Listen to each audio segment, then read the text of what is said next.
has done a great job, a fantastic job.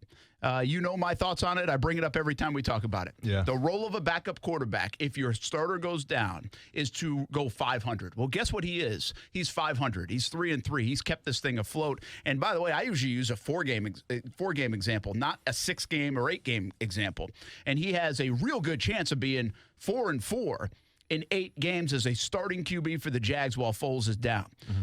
But he hasn't played his best football the last 2 weeks, at least relative to the first 5 weeks where everybody was like over the moon and trade Nick Foles and get him out of town because we got our guy for the next 15 years. And he's got 2 more weeks and time's running out to know exactly what's going to take place. I think Ian Rappaport said today it's the plan to play Nick Foles. Listen, you can't tell me what their plan is now. They don't know what the plan is. I said the same thing. I think we should start from the premise that Nick Foles is going to get that job on November 17th when the Jags visit the Indianapolis Colts. I think that's the starting point. That's where it should be. Now, what changes over the next couple of weeks will indicate that. So I really wonder where Gardner Minshew's head is, knowing that now Foles is lurking on the practice field and back with him. Yeah, and this is a situation, too, where I don't want the Jaguars to come out and say Foles is going to be the starter, right? Like, I think that's kind of where people are trending towards right now, is when Foles comes back 100%, he'll probably take over the reins. And the last thing I want to see happen is, let's say Foles has a great week this week, and then the organization decides to say, well, you know what? When Foles comes back for Indy, he's the starter regardless. Because then I feel like if you announce the starter before that Indy game, now you're kind of you're kind of setting up Gardner Minshew, I think, for failure, because now you're saying, regardless of how good you play against the Houston Texans in London, Foles is still going to be the guy. And, if you want to talk about Tom Coughlin, that front office, and a philosophy that I believe in as well, I believe that competition brings out the best in people. So I think that it's the Jaguars' job right now to kind of set the precedent. Like, listen, this isn't up for grabs. It is up for grabs. There's no clear-cut front runner yet.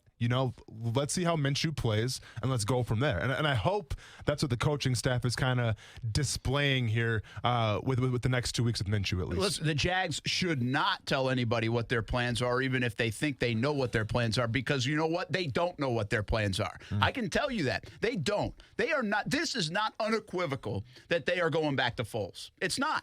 There's no way in heck it's the case. So they shouldn't say anything. They won't say anything. And quite frankly, I'm not sure they should say anything until November, what would that be, like the 13th, the Wednesday of that week, because I'd keep the other teams guessing a little bit too. Heck, they might not say it until the 15th. I think they might want to tell their football team coming out of the bye week what their plan is with their quarterback. They might feel that's a necessity, and that is more important than giving away any competitive secrets. It's not like these guys are that different at the QB spot. They are different, but they're not that different. We're not talking about a Lamar Jackson versus a Dan Marino, So I do think they'll come out of that bye week and they'll tell everybody what their plan is, but they don't know. There's no way they know what the plan is, because I'm telling you, if they're 5-4 and he plays excellent football the next couple of weeks, the swell of emotion in that building, in the city, across the country on Minshew at 5-4 with the Jags right in the thick of it, they, as much as they might want to pull the trigger on Foles and might think that's the best course of action, they might ride that another week and say, hey, we're going to give him another week to get well. Because they have that luxury to do. Just because Nick Foles is eligible on the 17th of November doesn't mean they have to play him right then. That's fine. And obviously, Foles wants to come back. He didn't lose his job for poor play. He got hurt. These guys will handle this the right way. I think the Jags will try to handle it the right way. But I'm telling you, man, the more and more I talk about it, the more and more people ask me about it. This is a tough decision that they might have to make. Or Minshew plays pretty mediocre football the next couple of weeks, and it's a no-brainer. Yeah. To me, it's all on Minshew, right? But let's go ahead and weigh these, these scenarios out real quick here. Let's say Minshew has these next 2 weeks, Brent, are the best 2 weeks of his football career, which is saying a lot because he's put up some pretty gaudy numbers already. But let's just, let's play along here. And let's say he comes out against New York, who I think is very susceptible on defense, especially playing in Jacksonville. He has a fantastic game. And then he goes to London, which is the big deciding factor against a pretty stout Houston Texans defense, and absolutely tears them apart. The Jaguars win. One would think then that he's going to be slated as your starter still because you have to ride the hot hand.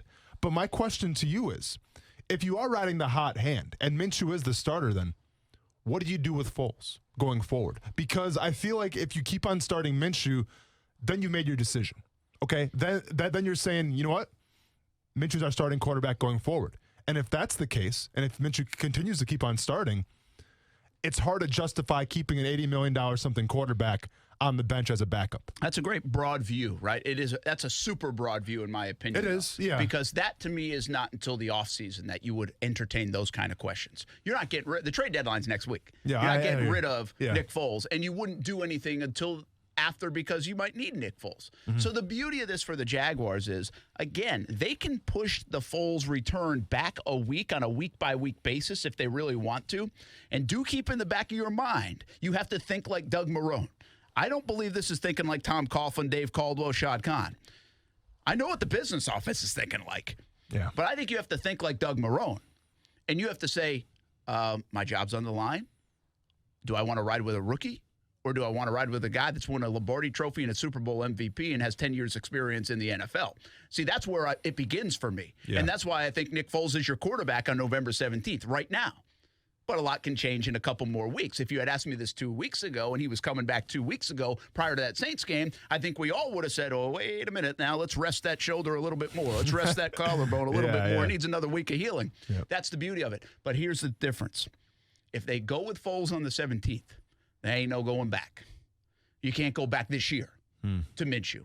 There isn't, unless you're out of it. Yeah. You know, they might throw him a token game at the end of the year if they're out of it. But that's it. You can't go back. So if you stay with Minshew, you can go forward with Foles. I like that. But if you go with Foles, you can't go back to Minshew. Stuck. You know what I'm saying? Yeah. You're pretty much pot committed on that. Unless there's an injury again or something like that. Unless he just plays so bad that you're like, oh, what are we doing here? You know, again, because then there'll be a desperate head coach at that time. Yeah. And I don't blame him for being desperate. That's not a knock on Doug, but that could be the case given the Jaguars' record and where they sit in this whole thing. There's a bunch, and I'm not saying Doug Marrone is thinking that way, but he's absolutely trying to do everything he can to get this team to the postseason, and the cause and effect of that could be his job of getting to the postseason. I mean, this is not postseason or bust necessarily, but it's darn close here in Jacksonville for that coaching staff and maybe even that front office. Yeah, and at the end of the day, because, I mean, you made some great points there where once you put Foles back in, you are pot committed, and there's no going back to Minshew, unfortunately, and like you said, unless there's an injury. But I think that the beauty of this whole thing right here, Brent, is the fact that it is in Minshew's hands. I feel like his outcome to determine if he's going to be the starter going forward or if he's going to be a backup when Foles comes back, it's all in Minshew's hands. Because if you come out and have two great games, they can't deny you. Like if you come out and play on fire, if you keep on working, getting the team's trust and everything like that, and you're undeniable.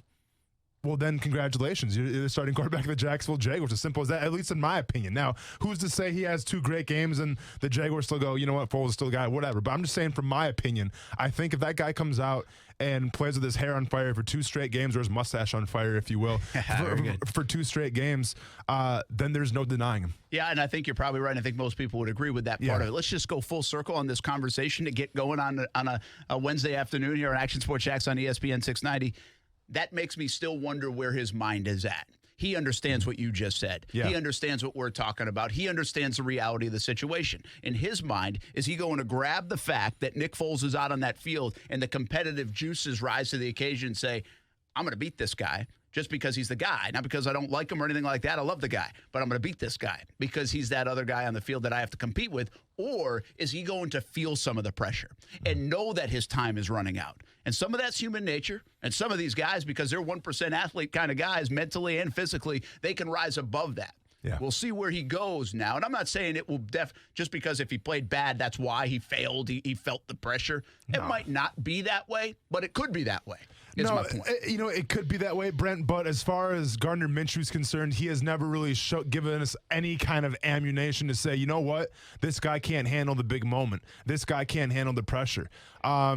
If you want to knock Gardner Minshew for some things, whether it's his decision-making or, the turnovers, whatever, but you cannot knock the guy and say that he's scared of the big moment. And as they always say, Brent, pressure can either make diamonds or it bursts pipes. And these next 2 games, we're going to find out what he's got. I'm a diamond in the rough, baby, when it comes to pressure. I'm not going to leave this topic because some folks from NFL.com weighed in, some former players, and I think the former player aspect is cool. We talked about it yesterday. How does the locker room feel? Like if you really said, you have to answer this question, Foles or Minshew, how would they do that? And I think that would take some thinking about, and it would be a hard call for them. So what do some of the NFL.com guys say about the Minshew-Foles? Here are a few weeks away from it, and I think they have no clue what's going on in Jacksonville, by the way. I think the national guys, most of the time, have no clue what's going on. They just have no pulse of Jacksonville. Yeah. With the Ramsey situation, this situation, I'll talk about it next on ESPN 690.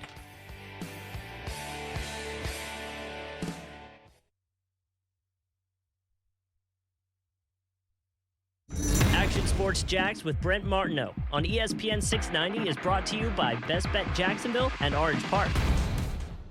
Now, the First Alert forecast on ESPN 690.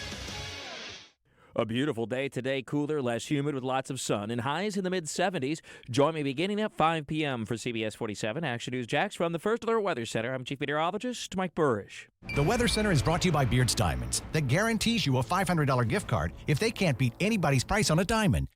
Luxury begins at the door of Atlantic Infinity with your concierge, no-pressure customer experience. Only one Atlantic Infinity. Experience the wave of luxury in person at 10980 Atlantic Boulevard or at AtlanticInfinity.com.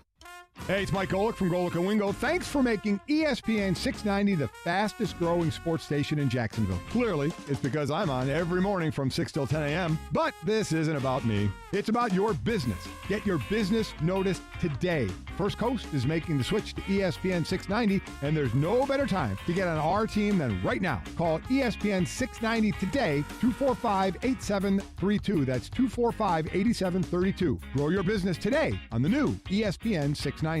See, boss, look at all these great masks, and they got them marked down for their after Halloween sale.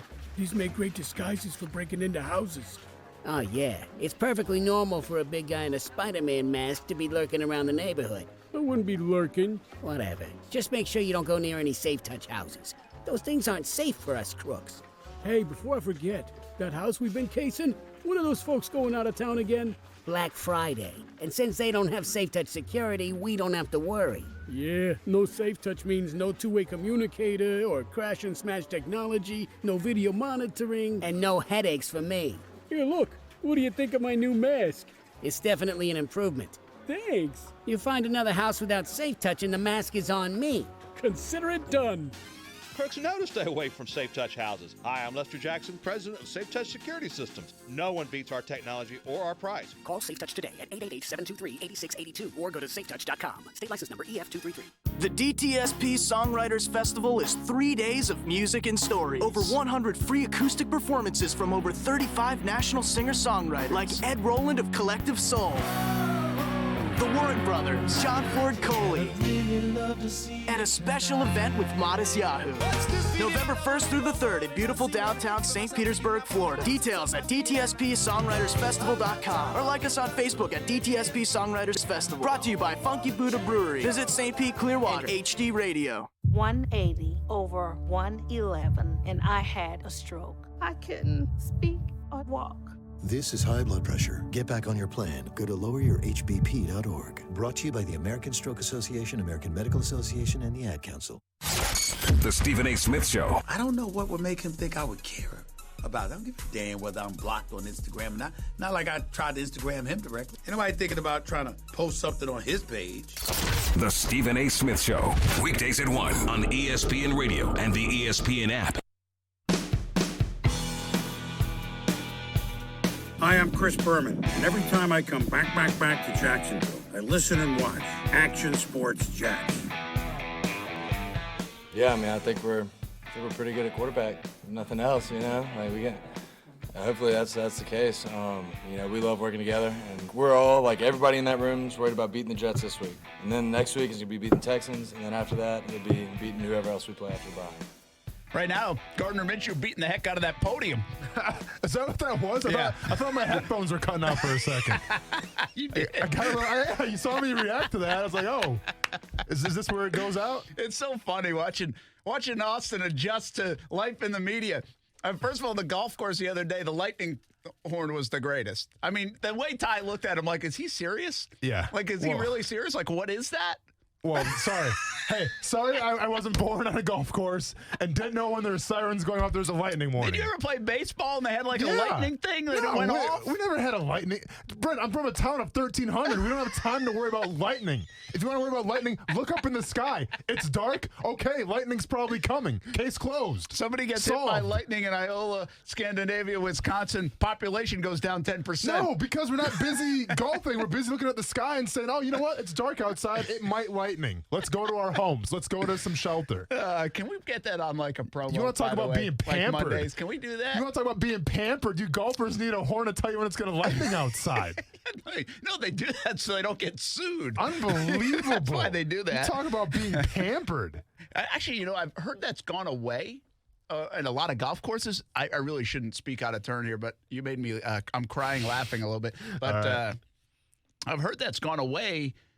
I think because of being sued, like it's better not to have the horn out there. I think I gotta ask somebody about that. That doesn't seem to make sense to me. But a lot of the courses are taking the horn, that lightning thing that you heard the other day, away. I believe. What? So you think people hear the horn? They go outside with their umbrellas and hold them up and hope to get a lawsuit? Well, some people ignore the horn. Oh, okay. Okay, that's what we did. Yeah. The first time, that's what we did. See, we went. Oh man, that means everyone's gonna be at the golf course, guys. Let's play real quick. We can get a bunch of holes. That's right. That's what people do. So if you do that and you're the moron that does that, Cruz.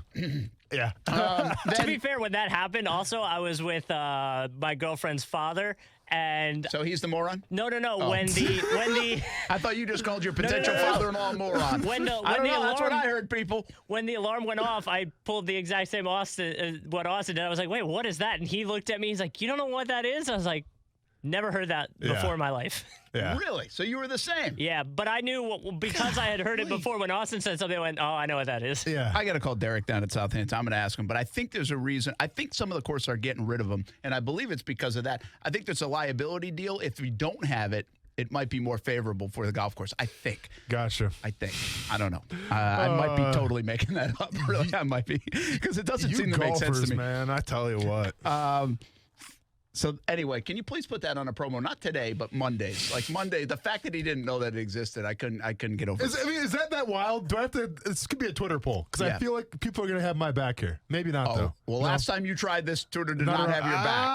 I can't remember what the last time we tried it with. But we didn't do the whole hair poll either. What was the hair poll? In terms of Lambeau versus Wingard versus. We're gonna break out a couple poll questions today. Yeah. Everybody loves the poll. Like sports radio loves the polls now. They do. But I think we just all love polls. You know why? Because it's one and done. You click and go. I know, it's convenient. That's it. Yeah. And you feel like you voiced your opinion, even though you really didn't. Yeah, no one really cares, but who cares? Yeah. And one other thought.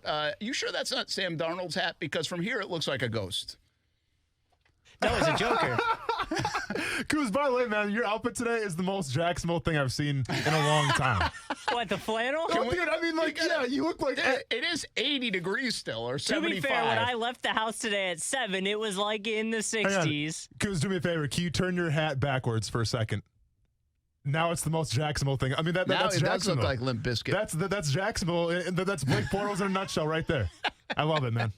Looking good. I'm going to have to show people on the Plaid feed shirts the hat. and backwards hats. Welcome to Jacksonville. Hey, how much more? $30 more for another camera so you can get in the shot? Oh, yeah. Well, honestly, I think I have one in my backpack. So. Oh, you do? All right, we'll try to get you in there, too.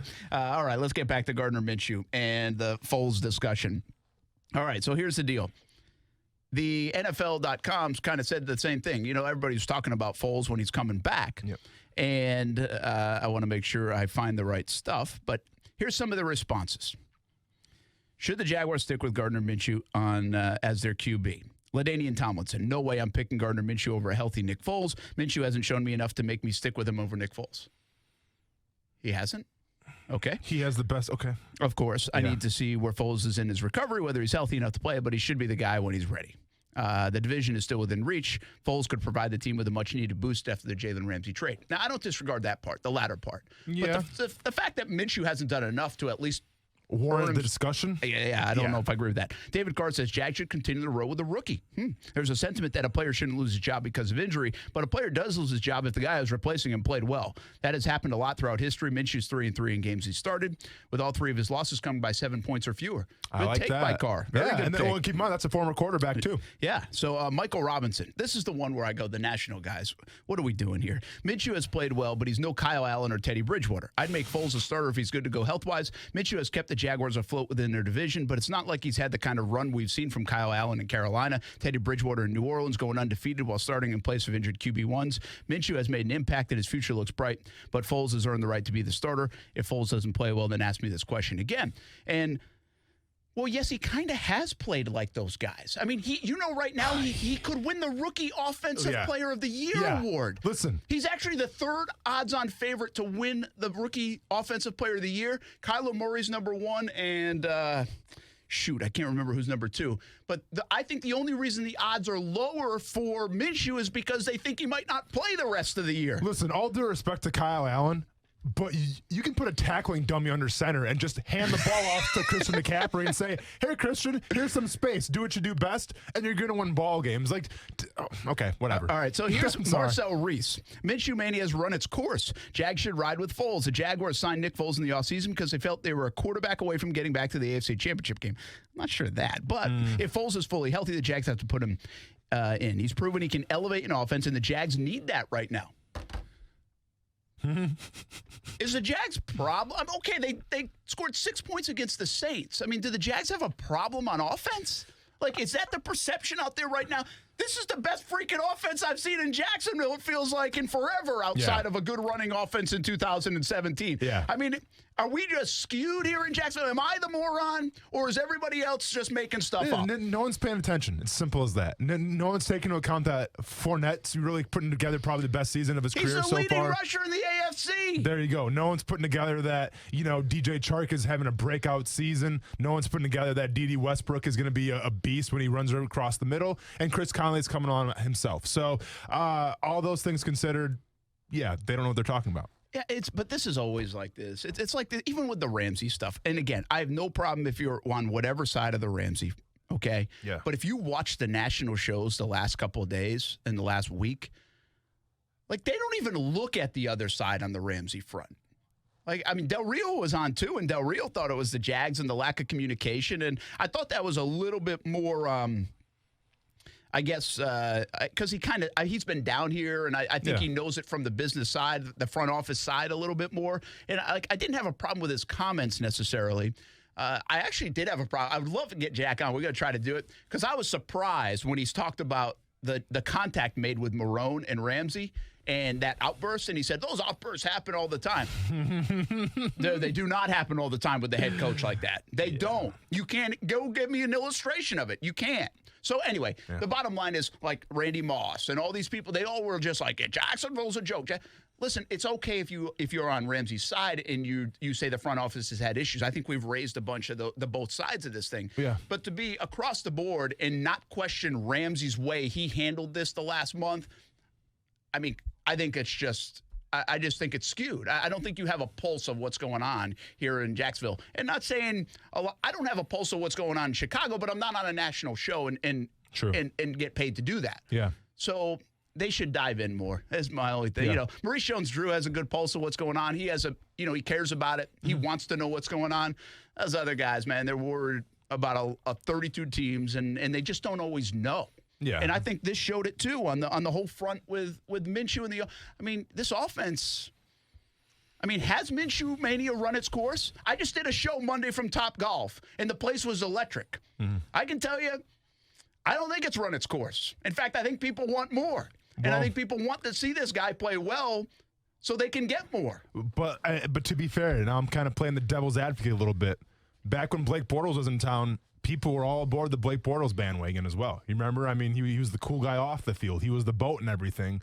And maybe he didn't necessarily have the best numbers. Now, he took him to the AFC Championship game, and he was the quarterback then.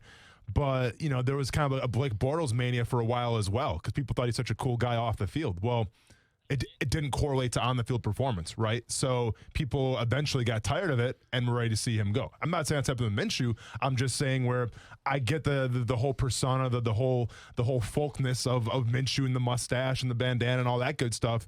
But at the end of the day, it comes down to performance on the field. Yeah, and listen, I was actually a little surprised. I thought more of the national guys would be caught up in the Minshew stuff. Yeah.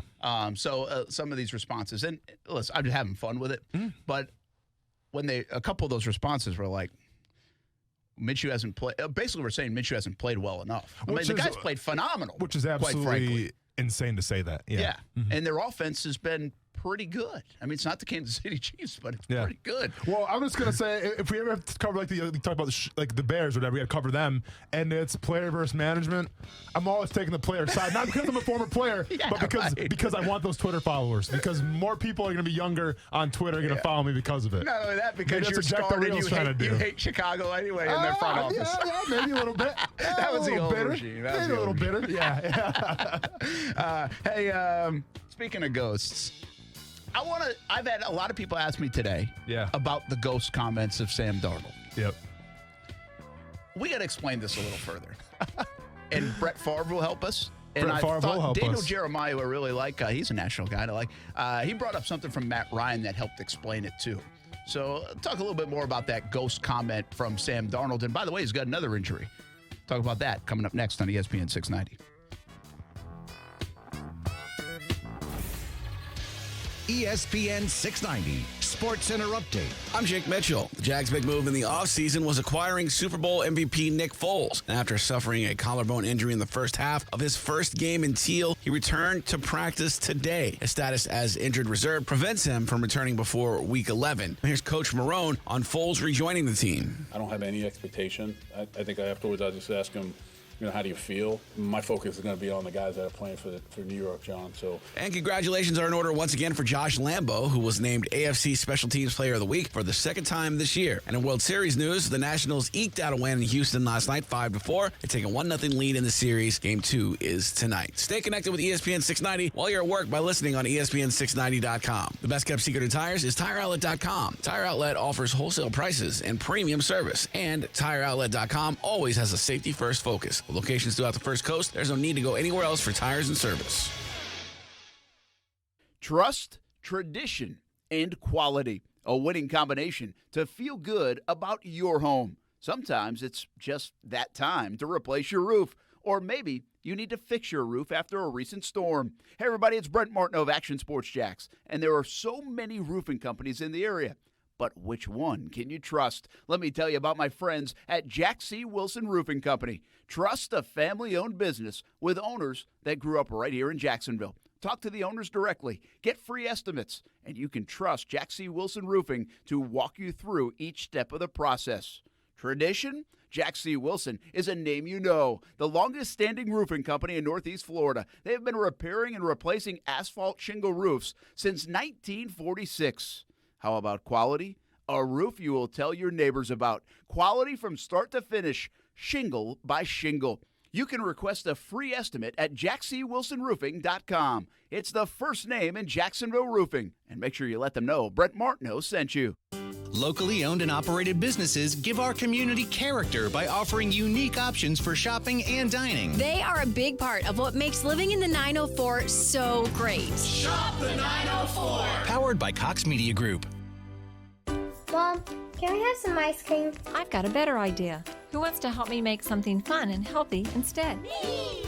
Eating smarter is easy and delicious. Interested in receiving healthy recipes and a whole lot more in your email? Then register at healthiestweightfl.com and learn more about all the small steps that you can take on the way to living healthy.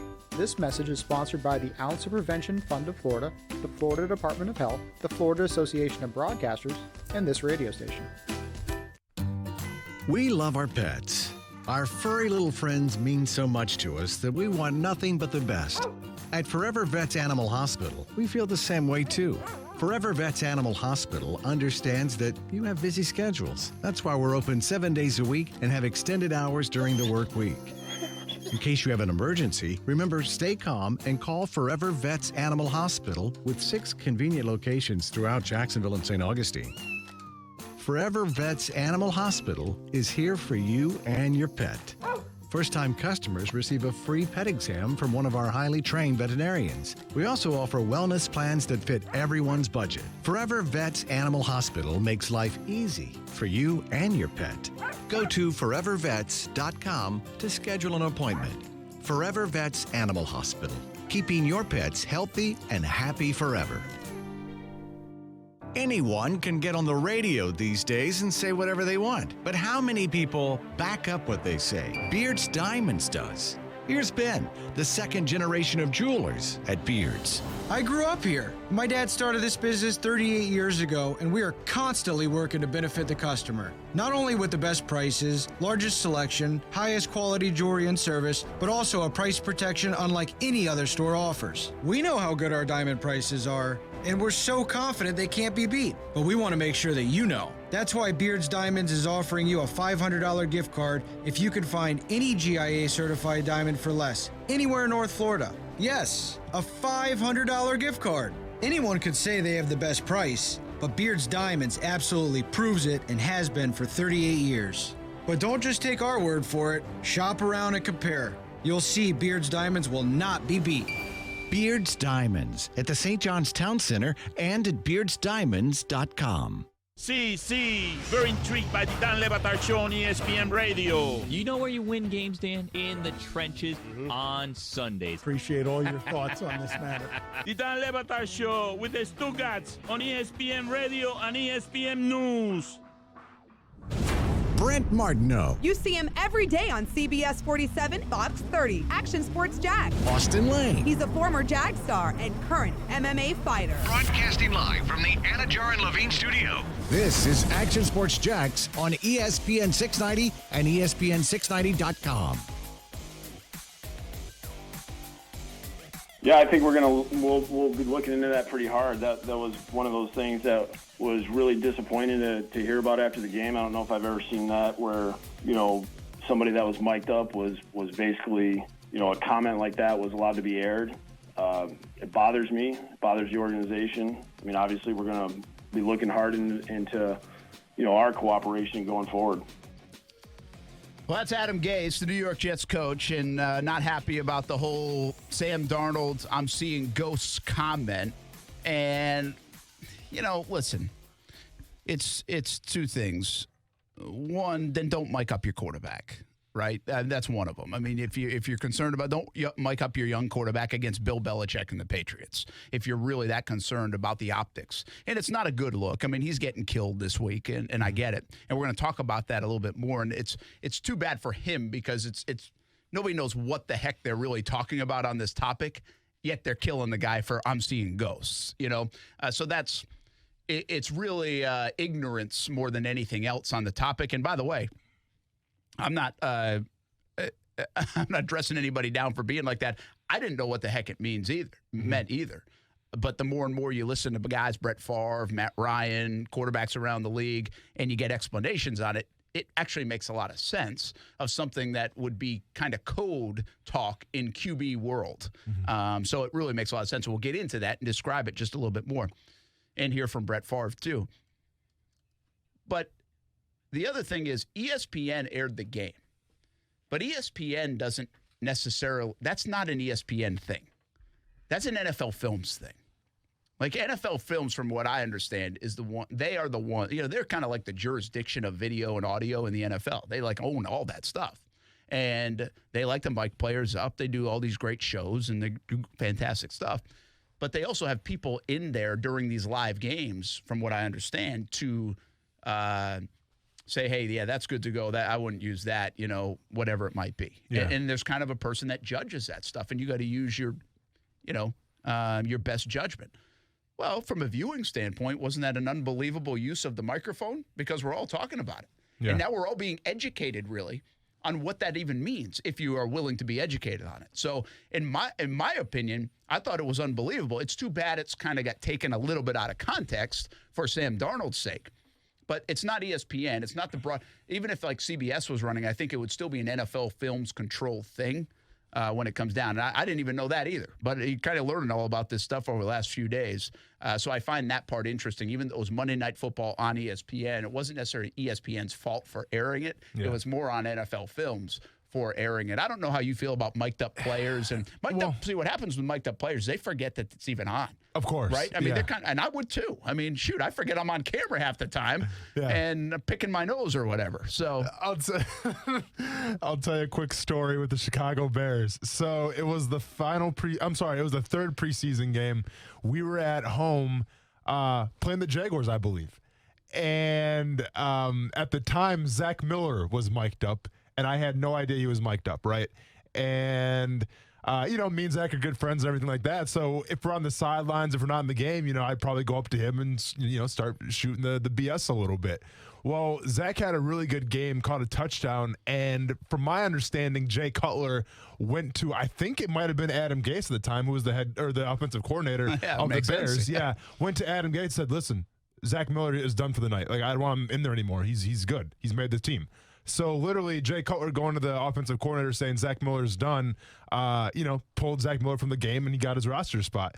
And I remember going up to Zach Miller, and after that happened, and being like, man, you must think you just all of a sudden made it now. Like, you don't have to play anymore because Jay Cutler's got your, and I kind of used an expletive, and I said, you're expletive back. And Zach Miller didn't say anything, but he's pointing at his shirt, and he's like, dude. I'm like, oh. So, yeah. So obviously that probably wasn't a good look from anybody. No, it didn't air, thankfully. Yeah, but I'm sure he got back to the coaches. Maybe that's why he got cut. But yeah, so that happens. But let's be honest here, Brent. And I get why Adam Gase is mad. I get why Le'Veon Bell is having his teammates back, because that's being a good teammate. And props to Bell for doing that, because let's be honest, it doesn't make Sam Darnold look good in any speculation.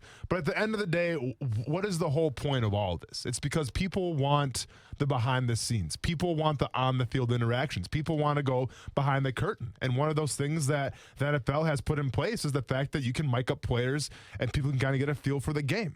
I don't think it was, any malice intent, because at the end of the day, you have to tell the story of the game. And the story of the game was that Patriots defense was, everyone was seeing ghosts from that Patriots defense. Everyone was kind of confused, like, how are they so good right now? So I think, the editors or whoever is in charge of, putting that audio out there, they just thought, you know what? The Patriots defense is absolutely playing out of their minds, and they have been the entire season. Let's go ahead and paint the picture a little bit, and let's go to the quarterback of the opposing team and see what he has to say about it. Yeah, I don't necessarily believe it was a gotcha kind of moment type of thing. No, I think it was. No. Again, I've heard a lot of mic'd up stuff, but I have not heard that commentary before. Yeah. And here's the deal. Again, I had so many people ask me this even today, and then you see the explanations of it, and you're like, that makes a lot of sense. So in my opinion, Sam Darnold got screwed here.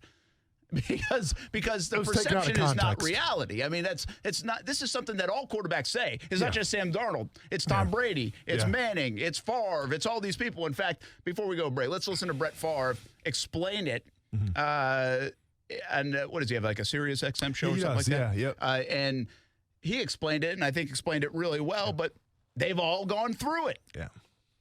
That's a term that Mike Holmgren would say to me quite often with the Packers. It's not a new term. A young player, quarterback especially, will have a tendency to see ghost. You hear the term a lot.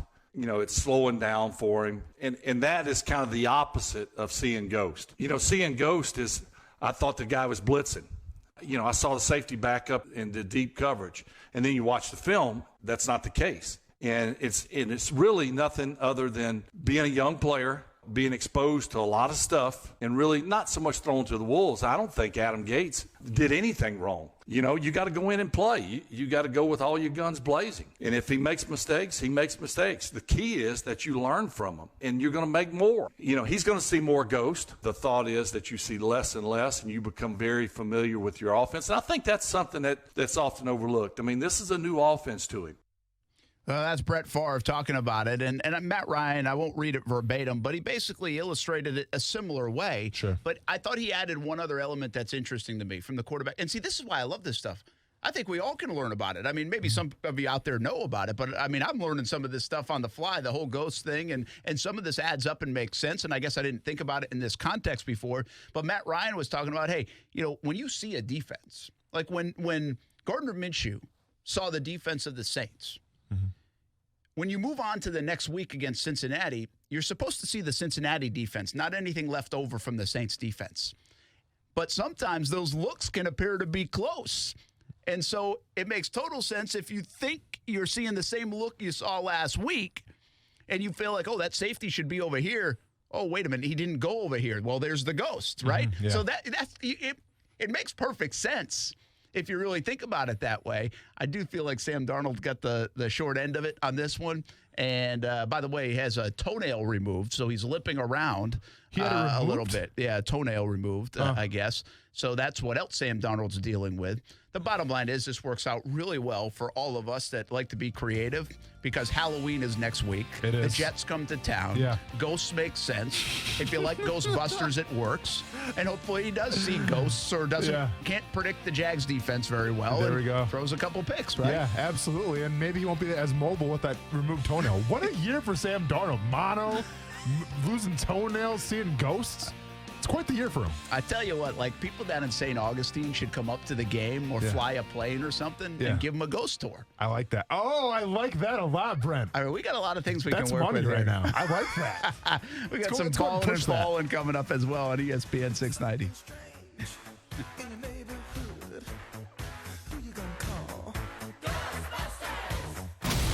Friday nights, we bring the high school football to you on Action Sports Jacks on ESPN 690 with our Game of the Week. We don't just cover one school, a different game every week. Listen to the call of the game on ESPN 690 and ESPN690.com. Watch the video of the game live on social media, Twitter, Facebook, and YouTube. Just look us up on Action Sports Jacks or ESPN 690. It's our Action Sports Jacks Game of the Week, and it leads into the Friday Night Blitz at 10:30 on Fox 30 and 11:15 on CBS 47 and Fox 30.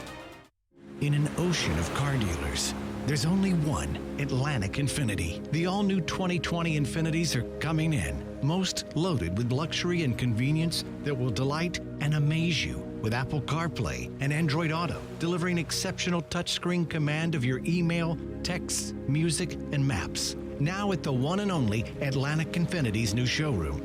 Call for a test drive, 642-0200. Atlantic Infinity. 10980 Atlantic Boulevard. Follow the wave. Hey, everybody, this is Brent Martineau. Family, food, and football. Renna's Pizza checks the box on all three. Family owned in Jacksonville for more than 40 years. Fresh ingredients every day. And your home for football all fall. Watch the games and dine in at Renna's 5 locations. Or let Renna's help with your football get-together. A menu to satisfy the entire family's appetite. There's a Renna's Pizza near you. Marsh Landing, Bay Meadows, Argyle Forest, San Jose, and the newest location in Neptune Beach. Family, food, and football at Renna's Pizza. You know you'd like to add an $80 gift card to your wallet. Well, that's exactly what you can get this October at any of Tire Outlet's 9 locations. We're here to tell you about the Yokohama Fall Rebate at TireOutlet.com. You'll receive up to $80 on a Visa prepaid card or Visa virtual account with your purchase of 4 select Yokohama tires. The Yokohama Fall Rebate offer, only this month. See more rebates and info at TireOutlet.com. Wholesale prices, premium service. Fact: about half of all men will experience ED or PE. Fact: both ED and PE are highly treatable. Fact: a safe, effective treatment is just a call away. At Prime Men's Medical Center, our highly skilled doctors guarantee results on your first visit, or there's no charge. Listen to a specialist in men's health. I'm Dr. Rabinsky. If Viagra, Cialis, or Levitra have let you down, the treatments at Prime Men's Medical Center work immediately, regardless of your age or medical history. You'll receive custom blended medications designed just for you. They're safe and effective with no pain and no surgery. Patients are lasting 30, 60, 90 minutes or longer. And best of all, the treatments are affordable. Men, if you want to last longer in the bedroom, schedule a private consultation with the experienced physicians at Prime Men's Medical Center. 904-206-8105. 904-206-8105. That's 904-206-8105. No Lincoln Wingo are coming to Jacksonville for the Florida-Georgia game. Hey everybody, Trey Wingo. I want to invite you to come watch us do our show live from Intuition Ale Works on Friday, November 1st. To register for your chance to win VIP passes, go to ESPN690.com.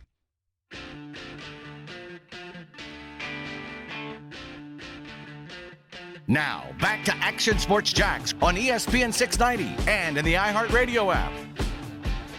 I mean, I send him out there. I feel like he's going to make it every time. I think that's the best thing you can say. You know, when you're a coach and We get the distances pre-game because, wind and all these other things affect. And I have him in my mind, what his yardage is and what's, desperation if it's an end of the game, the maximum amount of it. When I get those numbers and I put him out there, I just expect him to make it the highest level of confidence. You know what I'm saying? When we throw him out there, I've been around a lot of good kickers and I've always felt confident in them. Well, that's Doug Marrone talking about Josh Lambo. We should be confident. The guy's been unbelievable. Special teams player of the week in the AFC. And again, it's worth noting, he's one of the best acquisitions, I think, in franchise history if you look at the numbers. He'd go ahead and I'm not saying he's on like a super short list. Maybe he drops him down because he's a kicker. I get it if you feel that way, but start looking at the resume. Calais Campbell, obviously, right? Yeah. We talk about Jimmy Smith and Calais Campbell and those guys. I think Puz for a standpoint too. Yeah, a free agent and a good point. Yeah, like free agent wise, absolutely. So on that, but this guy has been just nails since being in Jacksonville, and I will say he's had easier attempts at it in the last couple of weeks. His longest field goal. Actually, you know what? I take that back because it's probably longer now. I know I had done the numbers if you had dated back to the Saints game and then the first two of the Cincinnati game. It was like 32 was his longest, which showed the Jaguars were getting in the red zone and just couldn't punch it in because they were kicking short field goals instead. But anyway, Josh Lambo, Special Teams Player of the Week. I also want to give you an update on the injury report, and it's a big one now.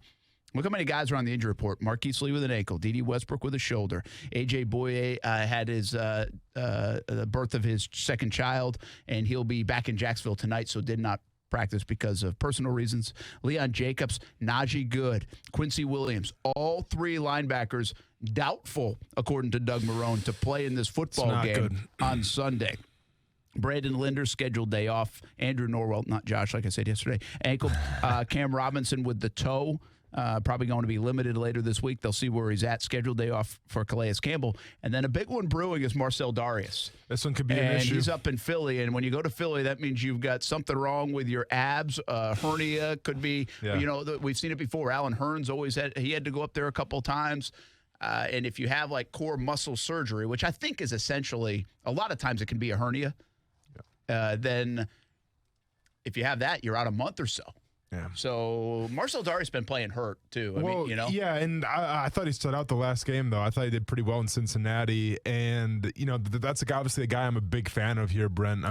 He does a lot of the dirty work. He takes on the double teams. He doesn't register in the stat column all the time, but for what they ask him to do in that defense, I believe him and same thing with Avery Jones, where they're kind of the unsung heroes a little bit. And if they do lose Marcel Darius for an extended period of time, I get it, next man up, but it's definitely going to hurt the Jaguars' defensive line. Yeah, so we'll see more Jags talk on that front in just a moment. But I want to get to Ballin' and Fallin', some other things to get to. Where are you taking us here on a Wednesday? Ballin' and Fallin'. So Ballin', Brent, since it was the opening night of the NBA last night, and this China ordeal has kind of been the biggest story in the NBA right now. It's putting the league in a rough situation, right? Because do you practice what you preach, and do you allow the freedom of speech, or do you go against your belief system and kind of protect the bottom dollar? Well, I thought Shaq last night, during I think which is the best halftime show in all of sports, was very eloquent on his thoughts as the NBA season debuted last night. We as American people, we do a lot of business in China, and they know and understand our values, and we understand their values. And one of our best values here in America is free speech. We're allowed to say what we want to say, and we're allowed to speak up about injustices, and that's just how it goes. And if people don't understand that, that's something that they have to deal with. But, I just thought it was unfortunate for, both parties, and then you got people speaking when they don't know what they're talking about. But Daryl Morey was right. Whenever you see something wrong going on anywhere in the world, you should have the right to say that's not right, and that's what he did. But again, when it comes to business, sometimes you have to tiptoe around things. But again, they understand our values. We understand our values, and here we have the right to speak, especially with the social media. We're going to say whatever we want to say when we want to say it. That was nicely said by Shaq, and it begs the question, were the TNT producers in the back going like, cut it out, but Shaq is speaking from the heart. He's got his opinion. They can't do that on that show, too. I mean, the way that show is so unfiltered, that's probably where you're going to get the truth on that show. You said it. It's a great show. I mean, it's a great team. They do a fantastic job. And part of it is, yes, they have an affiliation to the NBA, but they don't have to speak for the NBA. They don't have to be a mouthpiece for the NBA. And at this stage of it, that thing is built up so much so, and so many people like that show that the NBA would face more backlash if they tried to reprimand TNT or any of those guys for it. So I think those guys are in the perfect place to be able to talk about it, really no holds barred, because they kind of get where the players are coming from. They're not afraid to talk the dollars, but they're also not afraid to talk about whatever the common sense part of it is, and keep politics and their own pocketbooks out of it. Yeah. And when you can speak from that angle with a little bit of knowledge, well, you're probably getting pretty much the real deal. Yeah. Props to Shaq. What do you got? I got ballin', and it's props to the Washington Nationals and Juan Soto. Yeah, you called it. And listen, it's only one game, man. Jeez. I mean, but it's Garrett Cole, man. I thought, he had it wrapped up. Yeah, I mean, that was impressive what they were able to do, Soto especially. And maybe a little bit of props to me, because I told you these games wouldn't be 2-1. True. And these guys can hit. And I said the Nationals lineup can hit. And I was really impressed with what the Nationals were able to do down 2-0. You go down 2-0 to Cole. And that wasn't even a bad pitch by Scherzer that he gave up the 2 runs in the first inning. But not only that, Scherzer couldn't go deep. Scherzer couldn't go into the 7th inning. So what they were able to do as a whole, the Nationals. With their bullpen, which I said was kind of suspect, but they kind of proved me wrong a little.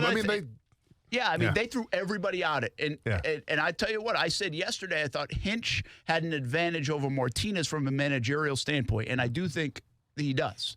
But I also applaud Martinez last night for the importance of that game. You went up 5-2 against the hottest pitcher on the planet, the most dominant pitcher on the planet. You have Verlander going tomorrow. Tomorrow doesn't matter. They could lose. Meaning today. Yeah. They could lose 15-1 tonight, and it doesn't matter. Their job is accomplished. For sure. They got 1 out of 2, and they beat Cole. And what that does for the psyche of their team, and maybe a little bit of doubt for the Astros, I think really says a lot. So great job managing. Use everybody you got. Get the win. They got the win. They got the job done. And Soto, man, that guy's 20 years old. He's bringing up what makes you think about Miguel Cabrera a little bit. Makes you think about Andrew Jones a little bit. Yeah. Want to get the falling after the break or now? Let's get after. We'll get it after the break. Why rush? Yeah, no problem. Of course. So there's something I got to say about Chris Webber. He's going to be in the fallen segment. A little spoiler for everybody out there. Okay. And mine has to do with that's not how you play the game. Play the game the right way. Oh, I have a feeling it's got to do with hustle. Next on ESPN 690. Pop quiz. If you sell a home for $500,000, how much would a traditional real estate agent charge in commission? If you guessed $25,000 to $30,000, you're right. But if you think that's the only way, you're wrong. This is why thousands of homeowners are making the switch to Rex. With Rex, you get a dedicated agent and a full-service experience at a fraction of the cost. Rex uses game-changing technology to cut out the middleman and save homeowners tens of thousands of dollars in fees. See if you qualify by calling 833-REX-HOME. Remember, this is your home. Why give an insane amount of equity away to an agent? Rex offers the lowest fee in the industry without skimping on service. You'll work with an experienced real estate team with you every step of the way. Get the most out of your home. See if you qualify by calling 833-REX-HOME. 833-REX-HOME. Florida, CQ 1057788. Minimum fee may apply. Not licensed in all 50 states. Visit rexhomes.com to see if Rex is available in your area. Rex fully supports the principles of the Fair Housing Act and Equal Opportunity Act. What's up, Jacksonville? This is Allie McDeal from both Best Bet Card Rooms in Jacksonville and Orange Park. The holidays are on the rise. Celebrate with the family and friends by serving a delicious honey-baked ham on your Thanksgiving table. Throughout the entire month of November, all high hand winners will receive an 8-pound honey-baked ham. Head to either Best Bet location and pick up your Thanksgiving dinner today. For more detailed information, visit them on the web at bestbetjacks.com. Best Bet, where anybody can win. Shop the 904. This holiday season, shop local retailers right here in the 904. When you shop local retailers, you're making an investment in our own community. When you shop locally owned businesses, most of the money you spend with them stays right here in our community. Locally owned and operated businesses give our community character by offering unique options for shopping and dining. They are a big part of what makes living in the 904 so great. Shop the 904. Powered by Cox Media Group. Nolik and Wingo are coming to Jacksonville for the Florida-Georgia game. Hey everybody, Trey Wingo. I want to invite you to come watch us do our show live from Intuition Ale Works on Friday, November 1st. To register for your chance to win VIP passes, go to ESPN690.com. Broadcasting live from the ESPN 690 Anajar and Levine studios. Anajar and Levine Accident Attorneys. Call 904-600-4000. That's 904-600-4000. ESPN 690. Jacksonville's home for ESPN Radio. WOKV Jacksonville. Listen live everywhere you go on ESPN690.com. ESPN 690, a Cox Media Group station.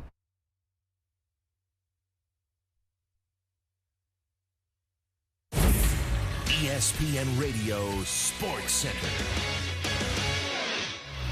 I'm Doug Brown. The Cubs will hire former catcher David Ross as their new manager. That, according to ESPN's Jesse Rogers.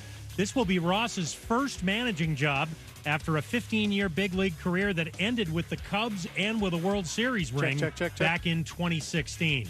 The Astros and Nationals play Game 2 tonight in Houston. Justin Verlander and Steven Strasburg, the starting pitchers. Washington leads the series after taking Game 1. Our Game 2 coverage starts at 7 Eastern on ESPN Radio and the ESPN app. Will Tom Brady play his entire NFL career with the Patriots?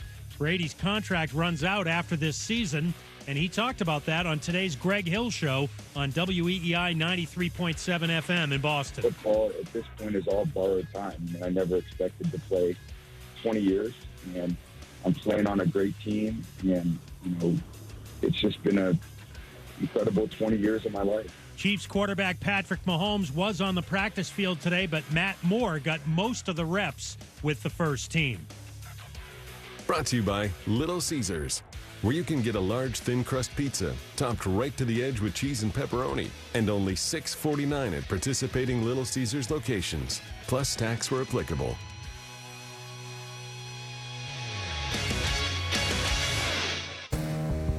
Brent Martineau. You see him every day on CBS 47, Fox 30, Action Sports Jax. Austin Lane. He's a former Jag star and current MMA fighter. Broadcasting live from the Anajar and Levine studio. This is Action Sports Jax on ESPN 690 and ESPN690.com. We lean on him too much, honestly. Sometimes, like, he's too good. We don't need him kicking as many field goals as he is, but knowing that we're getting points at all, it's big time. Hey, a lot of love for Josh Lambo. Nobody complimenting on his hair. No. Got something in my beard. I feel like I got something in my beard. Sorry. Yeah. I mean, half the time you're on the show, you usually have some food in your beard. Well, that's what beards are for. Let me go ahead and get that selfie mode up here real quick, and I think we're good now. How you looking? Good. Sorry. Yeah, people Good love workout Josh in Lambo. today? Fantastic workout in today. Yeah. They're all actually, I take that back. I had yoga today because Wednesday is more of like the recovery day. So Wednesday morning yoga. So me and about 8 50-year-old ladies were in yoga class at the YMCA. I'm not exaggerating. About 8 of them. That's why I'm saying we need to go to the Jags one where they do it on the field. I know. How much judging is going on in that room of you? Well, why do you say that? I don't know. I just picture this right now. Be like, is there some judging? Well, I told you about the time when I got Me Too'd a little bit, right? In yoga class. Share that story. So it's like when the show just started, I was in yoga class, and one of the ladies in there felt the need when we were done to jump on top of me like a jungle gym. She's like, "Man, you're so strong," and she's like literally like jumping on top of me. And like, I'm not gonna say anything because she's a sweet old lady, so I'm not gonna be like, "Can you please get off me?" But at the same time, I mean, I kind of got Me Too'd a little bit, so I was a little taken back by it, and I'm just kidding. I'm not comparing it to that at all, but I felt a little taken advantage of when an old lady just jumped on top of me to see how sturdy I was, and she was literally like hanging on me and trying to do like a pull up and stuff. It was weird. It's a weird scene. I don't understand the problem with that. Kuz does that after every show. What's up, Kuz? Got old ladies hanging on you? all day. Shout out to the A-Train Cougar Club back in the day for the Jacksonville Jaguars. I had my own club back then. Do you ever run into any of the Cougar Club members? No, I haven't seen one in a while. Oh, where the heck are you? You better be listening to the show, I'm Cougar sure they're Club listening. members. I'm sure they're listening, yeah. Yeah. My mom was so pumped about that. Well, is she really? No, absolutely not. I think she just kind of rolled her eyes at that one. Hey, what are you going to do? I feel like any publicity is good publicity, right? Listen, if you can have your own Cougar Club, yeah, that's pretty good. Yeah. You made it. Yep, absolutely. Did you make T-shirts? No, but they had signs and everything. Like, it was an official club, man. It was legit. Yeah, it was on Twitter and everything. Yeah. Do we share a show in their group, their Facebook group? Let's do it.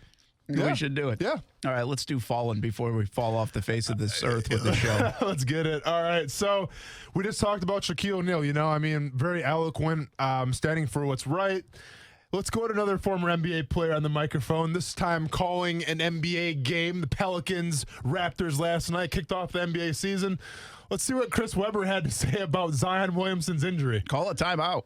During the preseason, I think that maybe the Pelicans said, wait a minute, why would we put him in this situation to get hurt? Maybe gave him a little bit of time. So in case you couldn't put two and two together there with the audio because it was taken in a summary. Hey, I was going to say, was that probably somebody in me. the fifth row that gave you that? No, so the guy. awesome. There's only one video on Twitter of it from a guy who took it from his phone, filming the TV, and that's the audio his phone got. Is that what the broadcast in China sound like? There is no broadcast in China, but if there was, this is what the broadcast in China sound like. That's trying to sound like right now, yeah. But in case you couldn't put two and two together there, Chris Webber was basically making the accusation that the New Orleans Pelicans chose to sit out Zion Williamson and actually, fake the injury so that way he doesn't get hurt later on in the NBA season as a rookie. Take it for what you want, Chris Webber. He got his meniscus repaired.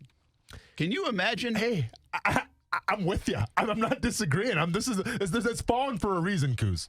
You know what? Here's the deal. We need to bring Chris Webber here to Jacksonville. Okay. Can you imagine what he would have said about Jalen Ramsey? Ooh, man.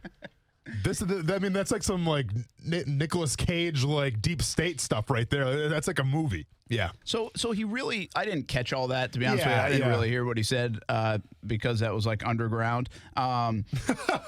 But so he basically implied that he was faking it so he could save himself for later in the year? Yeah, and But I don't did know he if imply he should have done it or should do it no, like that? that's what he was getting at. He got into the whole rookies sometimes get hurt, especially explosive athletes. Yeah. So the way he set it up was the fact that the Pelicans are just making this up for some reason, and then he's sitting out so he doesn't get hurt. Yeah, that's weird. It's weird because makes no sense. And I don't really know. I haven't paid attention to the Pelicans' schedule and stuff, but I was listening to ESPN talk about it. And they said their schedule in the beginning of the year is tough. So the first 6-8 weeks, to miss the first 6-8 weeks with Zion could be very damaging for them to even make the playoffs if they don't win some games against that tough schedule. So really it makes absolutely no sense. Yeah. But what is interesting to me is, I say this, the NFL, you can't afford to do it. But those rookies have such a long year if you think college basketball into the draft process, into everything else. I talk about it a lot in the NFL. We always do, yeah. You get worn down, man. And Hitting sometimes I think you get injuries because of it. The rookie wall. But you can't afford to not play in the NFL. Mm-hmm. But you can maybe afford to take it easy on the front half of your NBA season and save a little gas for the end of it. It'd be an interesting philosophy, and I'm not saying that's what they're doing. I'm not even saying about an injury. I'm just saying have that philosophy to begin with when you have a star athlete like this, especially a guy that was hurt last year. Yeah. And say, hey, we're going to almost like a pitcher, right? Mm-hmm. A pitcher that's been overused or has come back from injury, say, we're only going to fire so many of these bullets now. And we're going to try to bring you along and build that strength and be careful with you. Mm-hmm. I guess that sounds like the easy way out. It's a hard, you can't play 82 games and you can't play the playoffs. Everybody else does it. But I think it's a real deal, man. These rookie guys that are not used to that, they play 30 games in college, 35 games. And that's a long year. And then the draft process and then all this other stuff, endorsements, blah, blah, blah, blah, blah, training camp.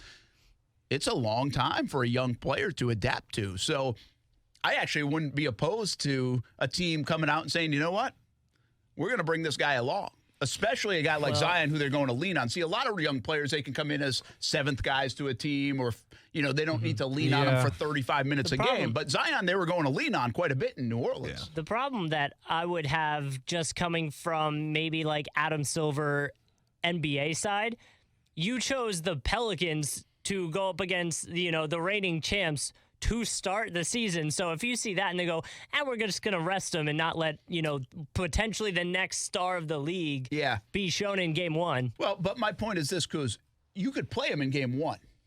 I'm just saying you might only play him 3 out of every 5 games in the first 2 months of the year. When they did that, Joel Embiid coming back from injury, they kind of did that with him too. See, but I get what you're saying, Brent, and you make a lot of sense. You really do, because in the NFL, you only play 16 games, right? So you can't rest. But at the same time, there's also 11 players on the field. When you're playing basketball, there's 5 guys, and usually that first round pick, especially the top 3 picks of the lottery picks, they're brought to a team to make a difference right away, and their play can have a direct outcome of a football game. Not to say a quarterback or rookie, doesn't have that direct output as well, but like if you draft a defensive lineman first round, he may make some plays, but is really going to be the game changer, as opposed to NBA, where if for instance Zion Williamson, if he doesn't play, that's a big loss, even though he's a rookie. So, absolutely, especially with their team makeup. Yeah. Now, I get it, and I'm not talking about injury here. I'm talking about just a plan for a guy if need be. All right, my fallen, it is Springer last night in the game. And I tell you, I was on TV when it happened, and so I wasn't sure I saw exactly what I saw, and I wanted to go back and see, but I saw it correctly. This is what happens nowadays, right? Everybody bat flips and everybody watches the ball and they think it's gone. Acuna got roasted for it and they only ended up with a single. And this wasn't that different now. This is a clear triple if Springer's running out of the box instead of hopping like Carlton Fisk trying to see if the ball goes out of the park. Yeah. It cost him a tie. And nobody, here's my thing. It's one thing for Springer. And he's such a good player and great. You hit the double and you knock the run in. That's a big hit, but you also cost your team because you're satisfied with the double and you're watching a home run that you think might go out. Well, it didn't. So that's on you. And I don't know even how much he's been questioned about it, but I was really disappointed in the broadcast. And I like Buck and I like Smoltz. I think he's really good. But how can Smoltz not question that at the time? And I don't think he did, unless I totally missed it, but I don't think he did. That cost them a game because what happened was if he was on third, Altuve hits a ball to right field. Now, the only thing we can't predict, could he have gotten thrown out on the sacrifice fly? He might have. Springer got some wheels, though. It wasn't super fast. deep, yeah. But he would have given them the opportunity. Yeah. And the bottom, listen, I tell my kids all the time since they were 5, play the game the right way. And to me, you can have all the fun, the theater, the dramatics, the home run, the whatever, but you can still play the damn game the right way. And I would have a problem. I'm a little surprised that's not a bigger issue in Houston. He's done so many good things. They probably don't want to make it an issue. Sure. And, could he have got the third? Could he have maybe scored? It's a lot of coulda. But I wouldn't have been too happy with that if I was on that bench in Houston. Yeah. And, this is just it's like an okay practice now is to watch the ball go. And nobody cares anymore. It's much like if you strike out. Like if you strike out with a guy on third and less than 2 outs, it's okay because I hit a home run next week. That's it. It doesn't matter. Yeah. It just doesn't matter. It's okay because I might hit a home run next week. Sure. So now striking out with a guy on third and less than 2 outs, even in the 9th inning or 8th inning of a one-run game or a tie game, it's okay in today's baseball because analytics say, well, I'm going to hit one next week. All right. Well, you didn't hit today and you didn't win us the freaking game. Play the game the right way. Bring back the fundamentals, huh, Brent? Well, you can do it. And here's the kicker to this. I really like the way Houston plays the game most of the time. Yeah. They do. If you look at some of the base running last week in the divisional series, the ALCS, it was really good. Yeah. So they usually do. They have good base running. They play it the right way. I'm convinced that's why the Red Sox won the World Series last year is because they did the small things along with the big things of today's day and age, striking out people, hitting home runs. But if you can still run bases, move runners over, do those things, that's why, to me, the Yankees are still without a ring this decade. Despite them having all this power, all this talent, they haven't been able to produce runs when they're not getting the home run enough. Forget about Tommy Namsky. I say Brett Martineau comes up with his own DVD library of playing the fundamentals correctly. Well, we debate all the time, right? Because it's this big issue. It's like, okay, can you bunt? Should you bunt? Shouldn't you bunt? No, well, we can have all those debates you want, but you can still do a little bit of everything. You can combine yesteryear's baseball with today's modern wave of baseball. You can do both. Mm-hmm. It's okay. Yes, the long ball, the doubles, the triples, they're important. But you can still move runners over, help your team win with base running, with small ball when needed. Mm-hmm. And a lot of people don't want to admit that. It's all or nothing. But yesterday was disappointing, I think, for Springer. I mean, it wasn't disappointing for me. I kind of want to see the Nationals win. Yeah. And I don't mind if the Astros win the World Series. But that cost them a chance to win the baseball game. And 18 of the last 22 World Series champions have won game one. So it might have cost them a chance to win the World Series. One final question. I'm sure you're trying to forget about this, and we're trying to move past it, but have you made good on the Huckleberry bet? No, not yet. No? No. Okay, we're still... How long do I have to pay that? If it's not on paper, I think you have as long as you want. I'm going to pay it. Well, yeah. I'm just trying to be creative. I don't if you're in a wedding, Coos, you'll find this out at some point, but someday when you get married, we'll see. You have like a year to send a thank you note. I think that's like the etiquette. Correct. I don't know how long I have to pay the actual bet. Like, do I get a year? Do I get 3 months? Do I get a month? I can Google that quick. I guess I get until the mob comes after me. Well, according to Avery Jones, you have about 6 years. So there you go, man. I might go with Avery's theory. Go with Avery's theory. And I'm not paying interest on it either. We'll get back to football next on ESPN 690. Action Sports Jacks with Brent Martineau on ESPN 690 is brought to you by Best Bet Jacksonville and Orange Park. Now, the First Alert forecast on ESPN 690. A beautiful day today, cooler, less humid with lots of sun and highs in the mid-70s. Join me beginning at 5 p.m. for CBS 47 Action News Jacks from the First Alert Weather Center. I'm Chief Meteorologist Mike Burrish. The Weather Center is brought to you by Beard's Diamonds that guarantees you a $500 gift card if they can't beat anybody's price on a diamond. Want to hear something crazy? Last month, our friends at Arlington Toyota offered prices up to 50% less on remaining 2019 Toyotas. Want to hear something really crazy? Arlington is extending the sale.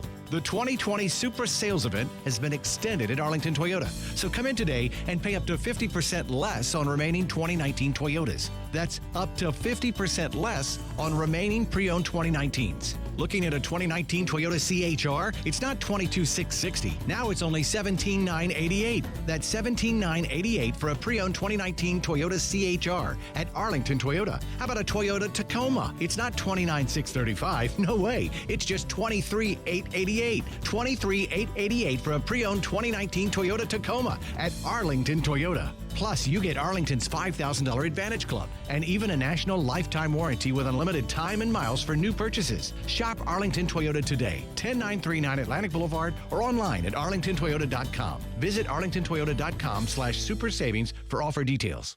Every day, men and women from communities across this nation serve as Reserve Citizen Airmen. I am proud to defend our nation. Proud to be part of a team that helps make a difference. I am proud to be part of something larger than me and to serve my country. We celebrate those who have served and those who are proudly serving in the Air Force Reserve. Our mission is to fly, fight, and win in air, space, and cyberspace. I am proud to be a member. I am proud to protect our... Proud to serve in the U.S. Air Force Reserve. Hey, what's up, everybody? This is Austin Lane from Action Sports Jacks. Thanks for making ESPN 690 the fastest-growing sports station in Jacksonville. It was a lot of fun playing for the Jacksonville Jaguars for 3 years, and I'm having just the same amount of fun on the radio every single day with ESPN 690. So I'm reaching out to you to be part of our team and grow your business with ESPN 690. Give us a holler at 245-8732. That's 245-8732. We look forward to hearing from you and hope you join the team. How many jewelry stores ask you to shop around? Beard's Diamonds wants you to see the selection and pricing other stores have to offer. Why? Here's Ben from Beard's Diamonds to tell you. Because at Beard's, we are so confident in our diamond prices. So confident that no other store can touch Beard's prices. That we're willing to give you a $500 gift card if you find a GIA certified diamond for less anywhere in North Florida. Beard's Diamonds in the St. John's Town Center or at beardsdiamonds.com. See store for details. There is one name synonymous with joint replacement excellence, and that name is Heekin of the Heekin Clinic. For 18 years, Dr. R. David Heekin and his staff have been the leader for treatment of hip and knee pain. Eliminating hip and knee pain through advanced surgical and non-surgical techniques has been Dr. Higgins' sole goal since retiring from the Army in 2001. If you're looking to ease your hip and knee pain, schedule an appointment today and call 328-5979 or visit HeganClinic.com. That's HeganClinic.com. Golick and Wingo are coming to Jacksonville for the Florida-Georgia game. Hey everybody, Trey Wingo. I want to invite you to come watch us do our show live from Intuition Ale Works on Friday, November 1st. To register for your chance to win VIP passes, go to ESPN690.com.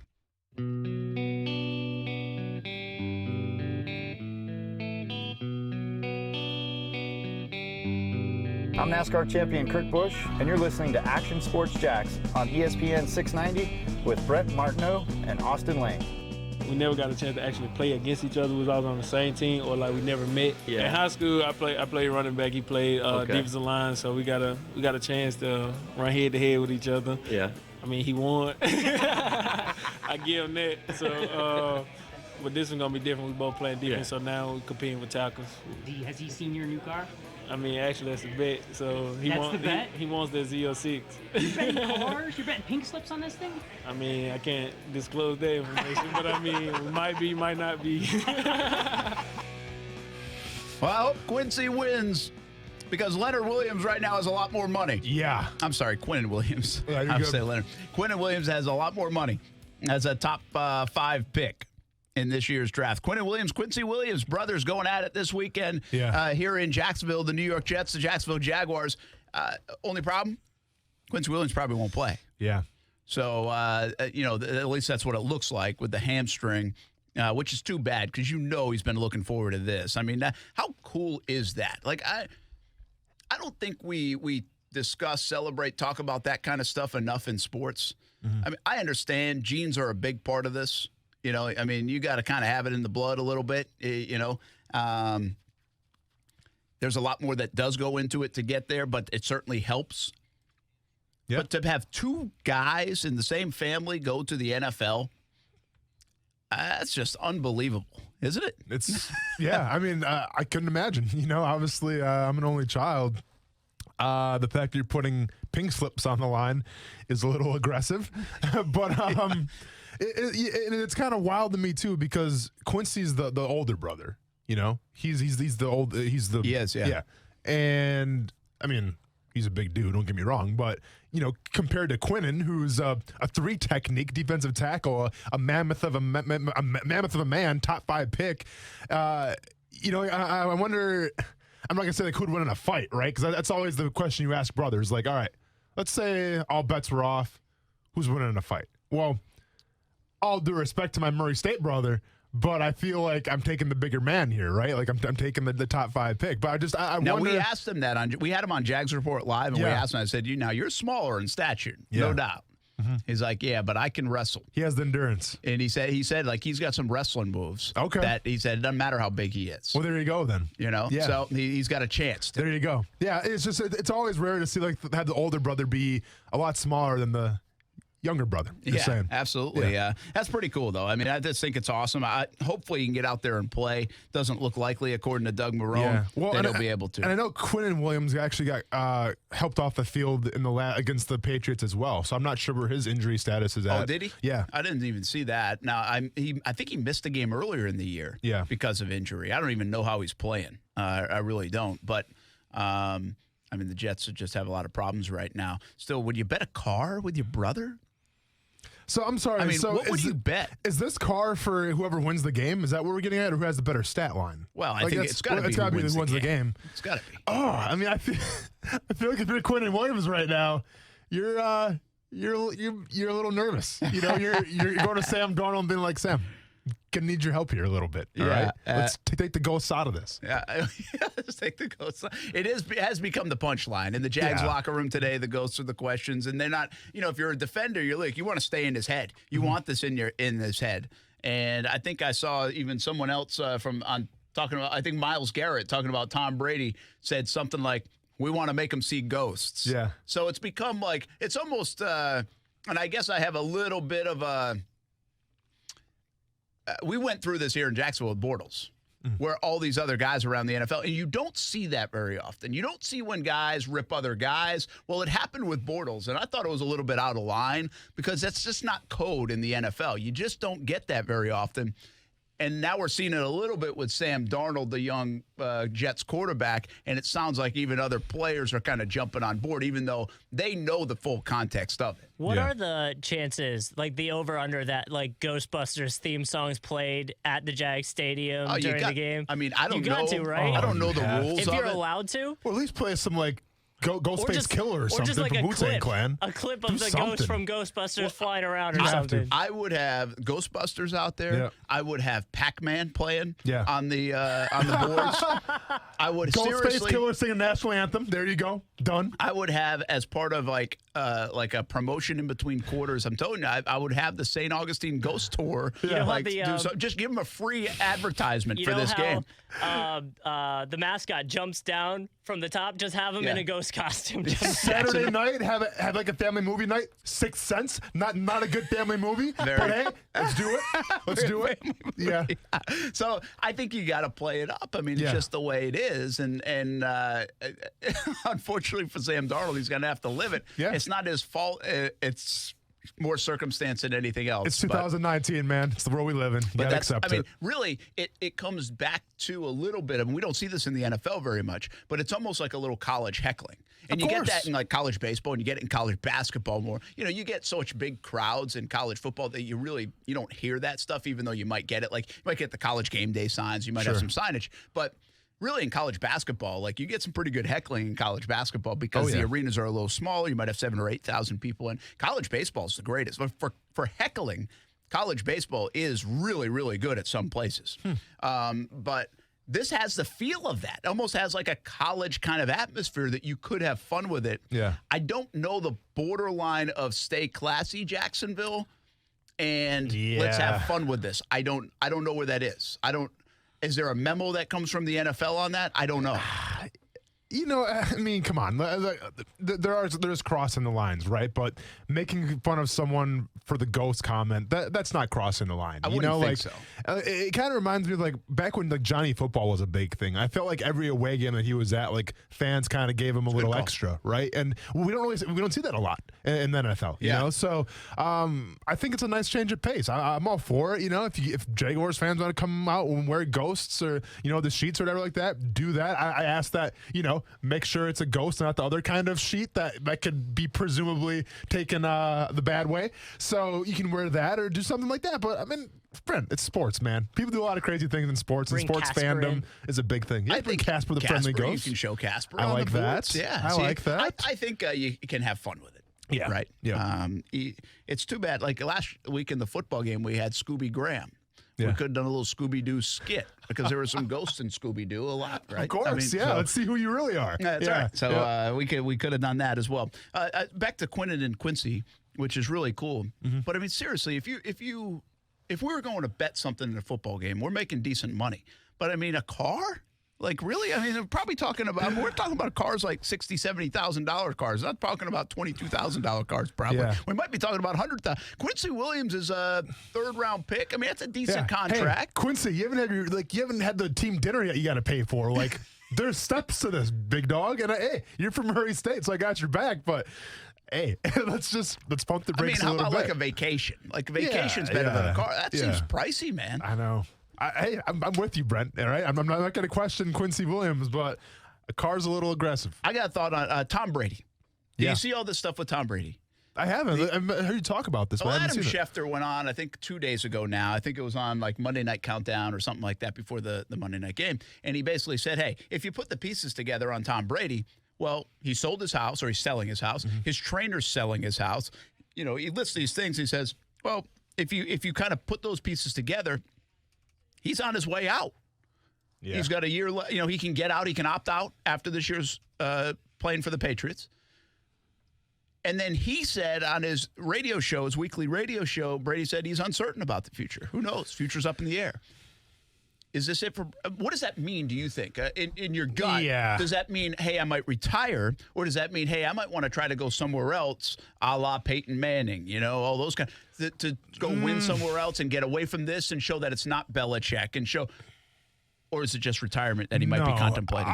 I mean, if any, I don't think it's anything at all, honestly. But it could be retirement. I don't think Tom Brady wants to leave New England and try to go for another team, because don't forget, Peyton Manning was kind of forced out with his neck injury. Like, it wasn't his choice to leave Indianapolis. Yeah, you know. So with Tom Brady, listen, I think he's got one goal in mind, and that's to beat MJ's record of the most championships, because at the end of the day, Tom Brady is a competitor and he's an athlete. I think he wants to be considered the quote-unquote GOAT.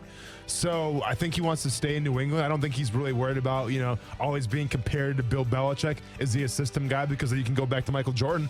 Is Michael Jordan a system guy with Phil Jackson? Yeah. Here's the deal, though. They're going all in.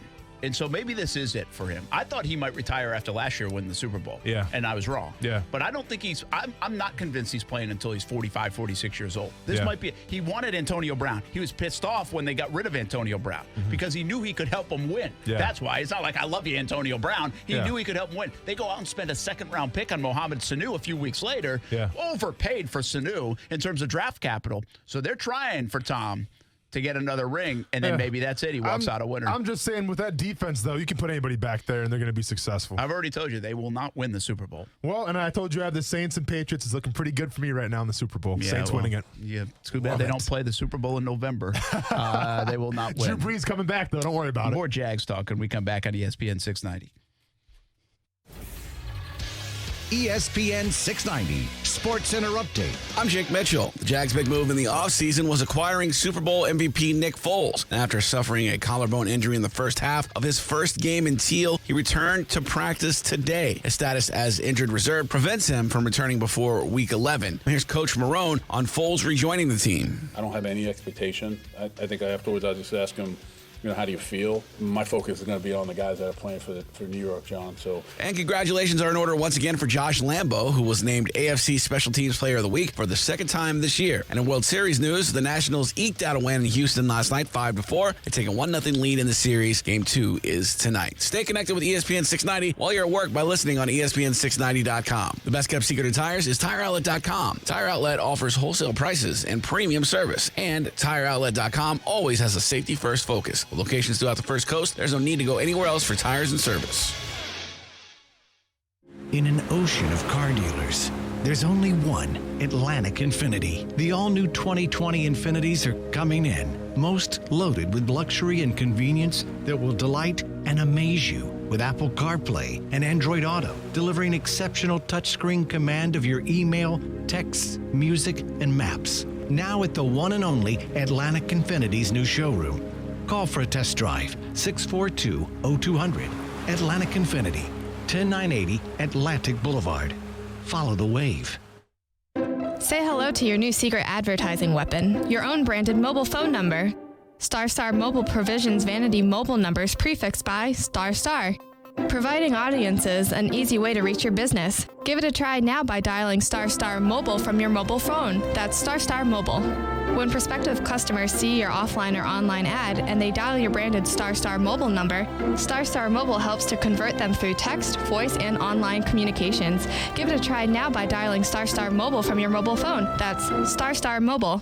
Want to hear something crazy? Last month, our friends at Arlington Toyota offered prices up to 50% less on remaining 2019 Toyotas. Want to hear something really crazy? Arlington is extending the sale. The 2020 Super Sales Event has been extended at Arlington Toyota. So come in today and pay up to 50% less on remaining 2019 Toyotas. That's up to 50% less on remaining pre-owned 2019s. Looking at a 2019 Toyota Highlander, it's not $35,000. Now it's only $24,688. Yeah, $24,688 for a pre-owned 2019 Toyota Highlander at Arlington Toyota. How about a Toyota RAV4? It's not $29,865. No way. It's just $21,888. $21,888 for a pre-owned 2019 Toyota RAV4 at Arlington Toyota. Plus, you get Arlington's $5,000 Advantage Club and even a national lifetime warranty with unlimited time and miles for new purchases. Shop Arlington Toyota today, 10939 Atlantic Boulevard, or online at arlingtontoyota.com. Visit arlingtontoyota.com/super savings for offer details. All right, it's time for some straight talk. You wouldn't pay $100 for seats to a baseball game where you can get the same seats for $50. So why pay more on your wireless where you can get the same 4G LTE networks for up to half the cost? For $45 a month, get our unlimited plan with 25 gigs of high-speed data from Straight Talk Wireless. No contract, only at Walmart. Savings may vary. See terms and conditions at straighttalk.com. Trade pros. Whether you specialize in service or new construction, Ferguson knows firsthand how much work goes into a long day on the job, which is why we're committed to offering the products and solutions to get every job done right. With over 1,000 locations, an unmatched selection of specialty products, tools, and supplies, our pro pickup and same or next day delivery, you can trust that doing business with Ferguson will be the easiest part of your hard day's work. Visit Ferguson.com to find a counter location near you. Hey everybody, it's Brent Martineau from Action Sports Jacks. Thank you for making ESPN 690 the fastest growing sports station in Jacksonville. Everyone is loving our in-depth coverage of the Jaguars, the NFL, and all things sports. Another thing our listeners will love, your business. Let's work together and get you on the fastest growing sports station in Northeast Florida. Call ESPN 690 today, 245-8732. That's 904-245-8732. Grow your business today on the new ESPN 690. This is the Stephen A. Smith Show. Eli Manning is one of the nicest dudes, class personified. It's impossible to root against him. Ladies and gentlemen, we're not calling him some scrub. We're saying Father Time's caught up. The Stephen A. Smith Show. Weekdays at 1 on ESPN Radio and the ESPN app. Brent Martineau. You see him every day on CBS 47, Fox 30, Action Sports Jax. Austin Lane. He's a former Jag star and current MMA fighter. Broadcasting live from the Anna Jar and Levine studio. This is Action Sports Jax on ESPN 690 and ESPN690.com. I mean, when you're out, you're like a beggar can't be a chooser. So, you kind of go with the best opportunity, go give every team your best shot, and it's worked out. Knowing that I was getting an opportunity to come play the defense, and it was a lot easier for me. That's Malcolm Smith, former Super Bowl MVP. Familiar with this scheme from the Seattle days, by the way. Yeah. Listen, people get so excited. Here's my thought on this, all right? People get so excited about signings. They really do. Yep. Why the hell do you think he was available? Yeah. No, I mean, it's like, how excited can you get about a guy that was available? Unless you were, like, trading for a guy. I understand that. Yeah. But it's just, I'm not trying to be Debbie Downer here, but because I am the owner of the Sunshine and Rainbows Club. That you are. But if you want me to be all excited about Malcolm Smith because he's got an MVP next to his name, I'm just not going to do it. Speaking of, I was thinking of like MVPs like him. Like sure. you would never get. Like if we had to list MVPs from the Super Bowls, Malcolm Smith you would totally forget about. Brent Martineau, Austin Lane back here on Action Sports Jacks on ESPN 690. There's been guys like that, right? Mm-hmm. Yeah. And so I was thinking of Washington Redskins because and now I'm forgetting his. Oh no, I thought it was Green, but I looked it up. I was like, it was Timmy Smith. Now you guys weren't even born probably, but it was in it was with Williams, the quarterback. Okay. Geez, oh man, now he's escaping my mind. But when the Redskins they won big, and the Redskins, he's like the GM now and now he's totally escaping me. Talking about Doug Williams? Doug Williams, thank you. You're welcome. So Doug Williams, and he had that unbelievable game, and Timmy Smith has an unbelievable game. He runs for like over 200 yards, and nobody had ever even heard of Timmy Smith. Yeah. And so I actually thought he might have been an MVP, but I think Doug Williams probably won the MVP in that game because they scored like a gazillion points, if I remember correctly. He was. Because there was a stretch there where like every Super Bowl was a blowout. Yeah, against the Broncos in Super Bowl XX11, he was Super Bowl MVP. Yeah. Yeah. So 22. But Malcolm Smith kind of. So I was like, oh, Timmy's. That's a name from the past. I'm trying to look him up, see what he did. Sure. And I looked up his numbers. So he had like 200 yards rushing in that Super Bowl, and so that's why I thought he won the MVP, but he didn't. I think Doug Williams did, and. I looked at his career stats. He had, look at this. He had 200 yards, 204 yards, I think it was, in the Super Bowl. He had like 300 and something career yards. Yeah. Dude. In his career, he had 300 and something yards. I was like, holy cow. I was like, oh, my gosh, you talking about 15 minutes of fame. That might be the ultimate. And people forget about that guy. But he might be the ultimate. And I think he ended up actually getting in trouble for like cocaine distribution in Denver years later because I was reading a little bit more about him. Okay. But short-lived career. But what a moment. I mean, would you sign up for that? Would you sign up for the career that you never really have like this moment? Yeah. That people might forget about. Like, here's a good example. Would you sign up for Tyson Alualu's career? Sure. Okay? Yeah. Where it's so under the radar. Yeah. And a lot of people would be like, well, that didn't work out, right? Yeah. Guy's still playing. He's played for a decade. It's insane. Just about a decade. Yeah. And he's had a good career. And if you talk to people that played the game like yourself or coaches, they'll be like, yeah, great. He's been great. A lot of admiration for that guy. Absolutely. And, of course, if you play for 10 years, you're making a lot of money. That's what I was going to get at, yeah. You know? But everybody wants that moment. I mean, like that Timmy Smith kind of moment. 200 yards on the biggest stage with billions of people watching from around the world, you know? Sure. I mean, that's and I don't know if I should. 10 years probably isn't fair to do, but maybe I'd say like a 5-year career, or do you want that 15 minutes of fame? That's a good question. Because 15 minutes of fame can lead to a lot of dollars too, you know. Like Ickey Woods. Ickey Woods, people are still doing the Ickey shuffle, man. Yeah. And I'm not. Now, Ickey Woods had a better career. I'm not saying he didn't have, but he didn't have a great career. You know, he is unbelievable. So it just got me thinking. It's like, man, what would you rather have? That moment that lasts probably a couple of months and have that, and then you kind of fizzle out? Yeah. Or they're never talking about you at all, but you end up saying, hey, you look at it, I played for 8 years in the NFL, and I made this, and I'm all set for my life, and nobody bothered me. Yeah, listen, if it's me personally, I mean, you know, as a kid, you dream about that Super Bowl moment. But at the same time, and it's a hard question, it really is, because there's pros and cons, obviously, to each side. But if you go ask people on the street, not in Jacksonville, maybe somewhere else, do you know who Malcolm Smith is? I have a hard time believing my people are going to know who Malcolm Smith is. And they wouldn't know Timmy Smith either. Yeah, but to be fair, they may not know who Tyson Alualu is at the same time. So to me, though, but to me, if it's me and like the way I think, my personality, say I have that game, that 200-yard game in the Super Bowl for the Redskins.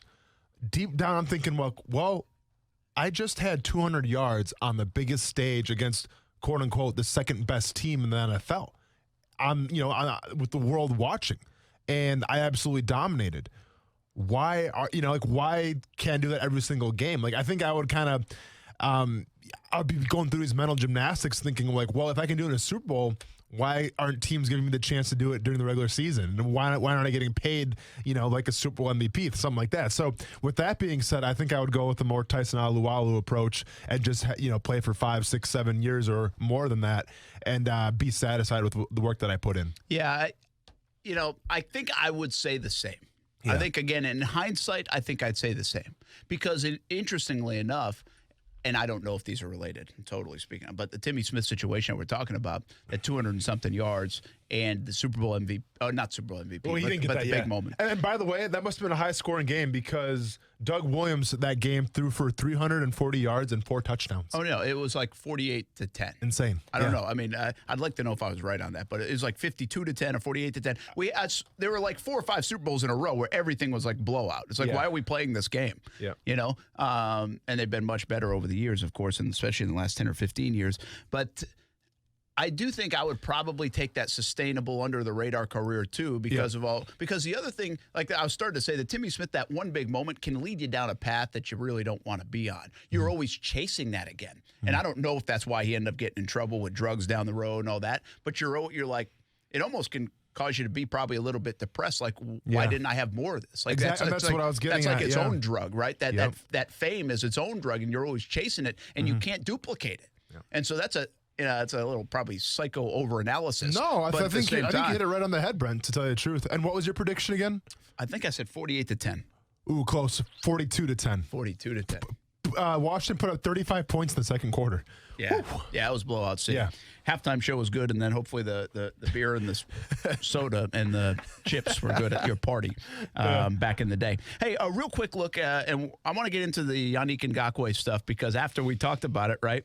really started floating around. Oh, okay. The trade rumors. Yeah. Oh, did it really? Oh, yeah. Okay. Yeah, it was happening. I didn't even realize it was really happening. But on social media, there's some folks out there that put out that Baltimore made a play. Interesting. At Yannick Ngakoue. Yeah. So I want a couple thoughts on that. Put those rumors to rest, huh? Yeah. Well, I did that last night anyway. But I got you. If you want to believe me or not, I did it. Okay. But I do still think it's worth talking about. Mm-hmm. Before we do that, though, the AFC, the Jags sit at 3-4. This is something we really haven't talked about because we're not even halfway through the year. But the way this thing lines up right now, take the division leaders away, and there's only Houston, the Buffalo Bills, and the Raiders that are ahead of the Jags. Yeah. There's 6 spots, so 2 of those are 3 teams. Mm-hmm. So it's not like they're in the mix. I mean, they're not in the position of a playoff berth right now. Yeah. But if you look at all these records and you look at teams and what they're doing, could Cleveland rally? Yes, because their schedule gets a little bit lighter. Yeah. Could the Steelers find themselves just because they're the Steelers?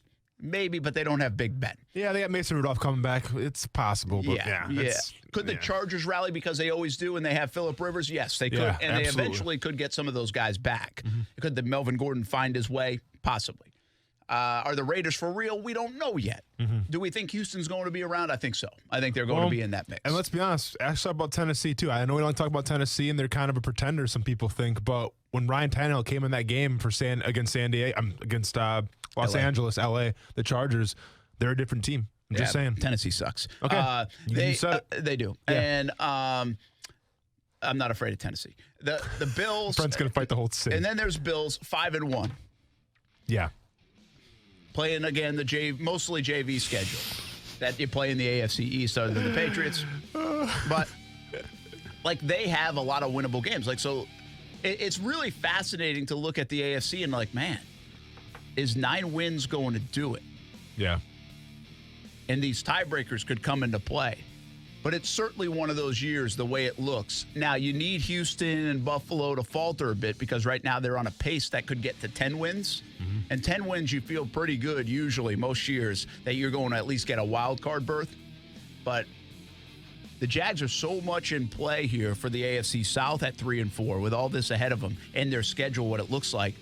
But they're also very much in play for that wild card. And we don't usually talk about that because it hasn't been that way in the AFC South. Mm-hmm. Sometimes we feel like in this year, some might feel like 9 wins could win the AFC South. Yeah. That's not going to happen. The Colts will have more than 9 wins, in my opinion. But I agree. Something to keep an eye on. Well, and especially, it makes that game in London that much more important because anytime you have a chance to play a division opponent, especially Houston, it's going to be a big game with a lot on the line. I think it's the biggest remaining game left on the Jaguars' schedule. For a lot of reasons. Yes, for a lot. For the division and for the quarterback. Absolutely. Very good call. Hey, coming up next, Yannick Ngakoue, trade rumors. Are you kidding me? Talk about it next on ESPN 690. The ESPN 690 High School Football Game of the Week. Every Friday, hear a local high school football play-by-play. 4th and goal for the win. And Bates keeps it. Now he cuts inside. He flips into the end zone. And the Lee Generals walk it off in the backyard. Wow. Unbelievable football game. Bates in at quarterback, and he wins it for Lee. You can hear the games by listening in your car to ESPN 690 or find the live stream on Facebook, YouTube, Twitch, and Twitter. Just search ESPN 690 Jax. Trust, tradition, and quality. A winning combination to feel good about your home. Sometimes it's just that time to replace your roof. Or maybe you need to fix your roof after a recent storm. Hey, everybody, it's Brent Martineau of Action Sports Jax. And there are so many roofing companies in the area. But which one can you trust? Let me tell you about my friends at Jack C. Wilson Roofing Company. Trust a family-owned business with owners that grew up right here in Jacksonville. Talk to the owners directly. Get free estimates. And you can trust Jack C. Wilson Roofing to walk you through each step of the process. Tradition? Jack C. Wilson is a name you know. The longest-standing roofing company in Northeast Florida. They have been repairing and replacing asphalt shingle roofs since 1946. How about quality? A roof you will tell your neighbors about. Quality from start to finish, shingle by shingle. You can request a free estimate at jackcwilsonroofing.com. It's the first name in Jacksonville roofing. And make sure you let them know Brent Martineau sent you. What's up, Jacksonville? This is Allie McDeal from both Best Bet Card Rooms in Jacksonville and Orange Park. Head to either Best Bet location November 2nd for a chance to win $12,000. Jump in a cash game at either location for a monster high hands. The player with the highest hand between noon and 6 p.m. will receive $6,000. Stick around. The high hand will reset, and the player with the highest hand between 6 p.m. and midnight will also receive $6,000. For more detailed information, visit them on the web at bestbetjacks.com. Best Bet, where anybody can win.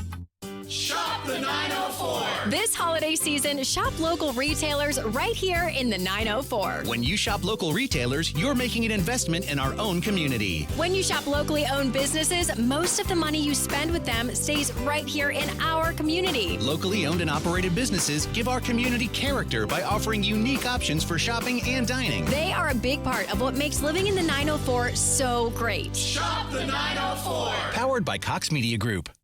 Hey everybody, Trey Wingo here from Golic & Wingo. Thanks for making ESPN 690 the fastest growing sports station in Jackson.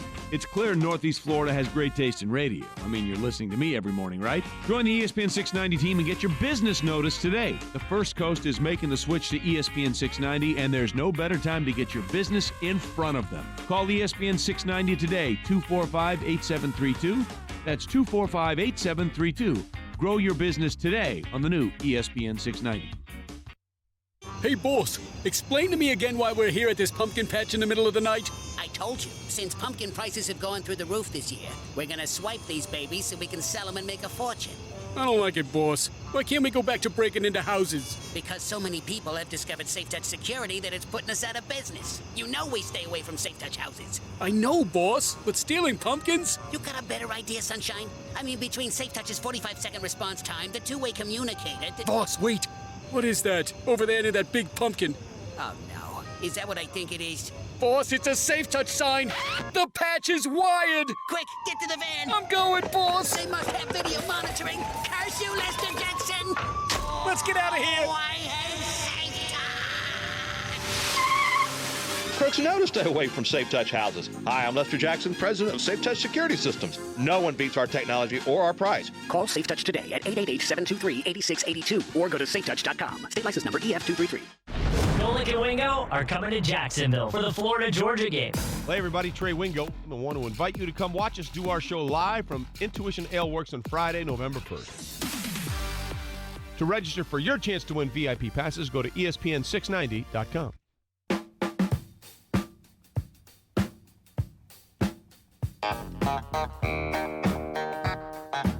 Hey, it's Dan Lebitard from the Dan Lebitard Show with Stugatz. You're listening to Action Sports Jacks with Brent Martineau and Austin Lane on ESPN 690 and ESPN690.com. It's a long season, and we got, this is a crucial part of it. These are the games that give you a chance, later in the season when it matters. So it's a big opportunity for us. At home, AFC opponent. These are the games you have to come away with. That's Calais Campbell this afternoon. And listen, this guy knows the formula of the NFL. And to me, the formula has always been this. I always say it. You've got to be good at home and good in your division. And what does that mean? You have to bet. You better at least split your division and probably go 4-2. And at home, I always like to say, can you go 6-2 at home? Maybe it's 5-3, depending on how hard your home slate is. And if you really look at the Jags, their home slate has been somewhat difficult. They had the Saints and the Chiefs at home. Even if you started the year, you had the Chargers at home and then go ahead and go Indianapolis and Houston on top of that. So their home slate is not easy, right? Not the layups. Now, this one you got to win. Like, you got to beat the Jets at home. That's one of those home games that you got to take care of. Eric Locke just said to me on social media about this AFC playoff picture, said, can you even see 4 or 5 more wins? And I said, well, absolutely. I absolutely can see 5 wins. If the Jags don't get to 8-8, that is really disappointing. I get the NFL. Sometimes you can't win every week. It's really hard to, especially if you're a pretty floating around average team, which I think the Jags are. I don't know if they're very good and above average or below average at this stage. I really don't. Yeah. The record says I guess they're a game below average. But you get my point. Mm-hmm. And I just feel like you need to split the division games at this point. You have 2 with Indy, split them. You have 1 with Tennessee, and that means, and 1 with Houston, you've got to win one of those. Now, I prefer you probably beat Houston Mm-hmm. What I really would like to see the Jags do is go 3-1 in those games because I think they can sweep Tennessee. I think they'll split with Indy because they've always had success against Indy. Even if they're good, they'll split. They'll win one of those games. I'm pretty confident about that. It's the Houston game. That's the carrot. I'm pretty confident the Jags are going to get 2 wins in the division remaining, and that would at least put them at 3-3 in the division. That Houston game is a tough call for me. Houston might just be better than the Jags in Houston, in London, in Jacksonville, wherever you want to play. So that one is going to be a tough one to pick next week when we have to do that. And then outside, I said this yesterday, man, they're 9-23, the combined record of everybody else they've got to play. I mean, right now, if we had to do a pick 'em against the Jets, you're going to say the Jags. Correct. If you have to pick the Bucs or the Jags, who are you taking? Taking the Jags. Okay. At home. If you have to pick the Chargers or the Jags at home, okay. That's fine. I mean, Chargers always play the Jaguars tough. That's to be fine. honest. That's fine. Say the Chargers. Yeah. If you have to pick the Raiders or the Jags, Jaguars on the West Coast scares me. Pick the I'm Raiders. picking the Raiders. So 2-2. If you have to pick the Falcons or the Jags. I mean, the way the Falcons are looking, you have to go Jaguars. Okay, so that's 3. So that's exactly what I said. Yeah. I said, at the worst case scenario, the way I can see it right now, the way the Jags are built, the way things have been going. And really, by the way, a lot of those games, you'll get Nick Foles back if you don't like the way the rookie quarterback's playing. But that's 3 wins in the non-conference, 2 wins in the division. That's 8-8. And to me right now, that's the worst case. Now, a lot can change. They can get injured all over the place. I mean, heck, they have 3 linebackers down right now. Yeah. And you lose a game you shouldn't lose, and that upsets the formula. But I don't think it's far-fetched to get them to 8-8 at all. In fact, I'd be highly disappointed at this football team, the way they've kept things together and the way they've played pretty good offensively, doesn't get to 8-8. The question is, can they get to 9-7 or even roll off another one and get to a 10-6? 10-6 seems far unlikely right now. I mean, that's hard to do. That's losing 2 games the rest of the way. But 9-7, I think, is doable with that schedule. I really do think it's doable, whether it's 4 wins in the outer non-conference or 3 wins in the division. I think that's all a possibility. So we'll see what happens and where it shakes out. I want to get to Yannick Ngakoue real quick. Yep. So the Yannick Ngakoue rumors were out there and flowing around, and Baltimore requested that, or at least looked into a trade, some people said. Well, I bet they did. Why wouldn't you? Why wouldn't you? The trade deadline's coming up. Why wouldn't you try to trade? In the situation, they just traded away Jalen Ramsey, could have an unhappy camper in Yannick Ngakoue given the contract situation. Why wouldn't you be another team that needs some pass rush help to call up the Jags and say, hey, how bad's that relationship? Do you want to trade him away? Right? Yeah, I mean, without a doubt. That's good business. I mean, you always want to approach the guys that you think may have a gripe with the front office, whether it's because they go on social media and say, please trade me, whether it's because they go in the media and say, please trade me, or whether it's because they don't get a new contract when they requested it. Any of those reasons. So from that fact, I think that, since Yannick Ngakoue hasn't been paid yet, and by all things considered, what we've heard from the reports are the fact that they're not talking. And if you're a different team looking at that kind of thing, you realize, well, if they're not talking, then he's up for trade. Now, are the Jaguars going to do it? I think we kind of share the same opinion and say probably not. I mean, unless the offer is, too good to refuse, like the Giants one was supposedly.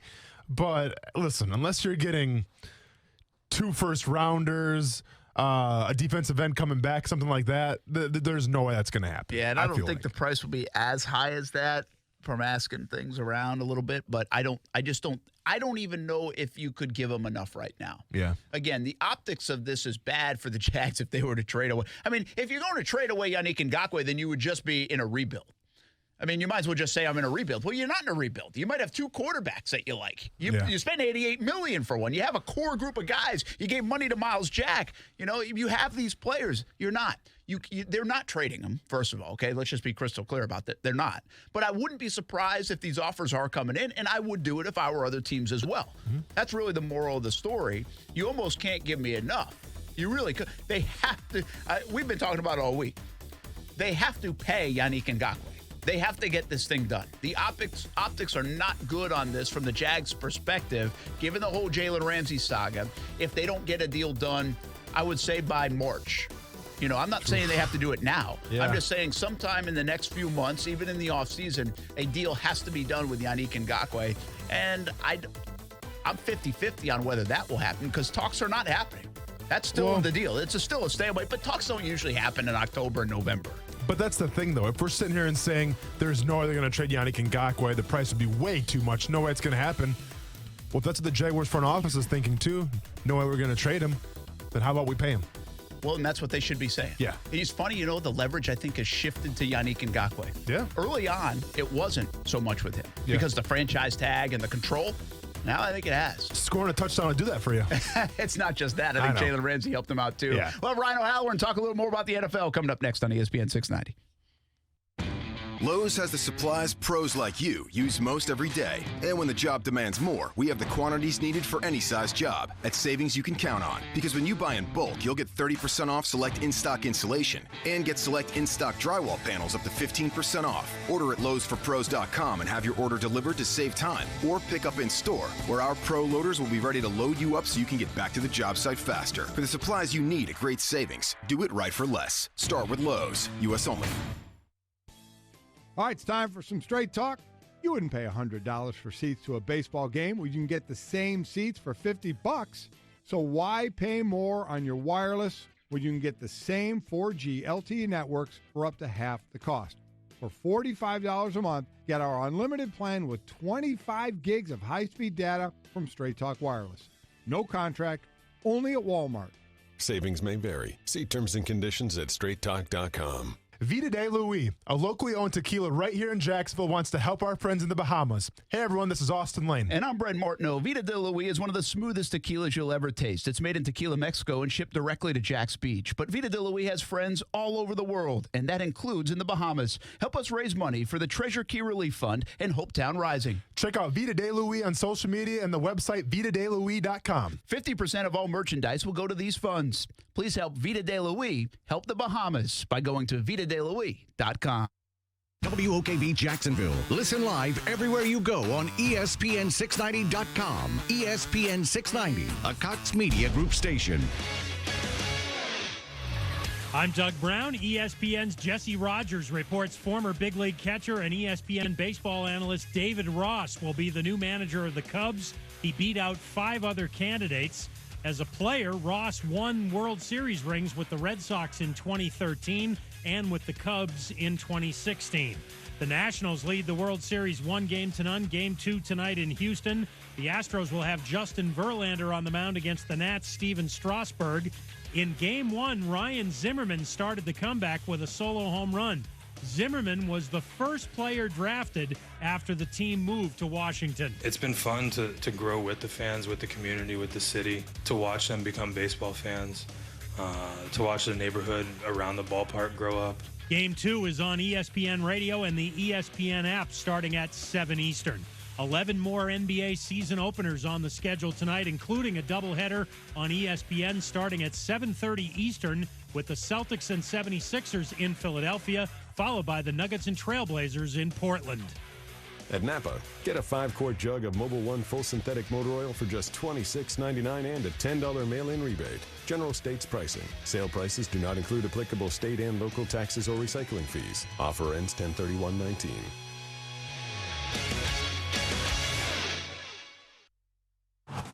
Broadcasting live from the ESPN 690 Anajar and Levine studios. Anajar and Levine Accident Attorneys. Call 904-600-4000. That's 904-600-4000. ESPN 690. Jacksonville's home for ESPN Radio. Brent Martineau. You see him every day on CBS 47, Fox 30, Action Sports Jax. Austin Lane. He's a former Jag star and current MMA fighter. Broadcasting live from the Anajar and Levine studio. This is Action Sports Jax on ESPN 690 and ESPN690.com. I mean, I don't know, nothing for real. I just got to keep doing what we do. Every week's different, and he had a bad week, so he's going to try to do his best to to get that better and come out with his A game, and we don't expect nothing less, and we just got to come out prepared and prepare for him to be slinging that thing, and we just got to get after him.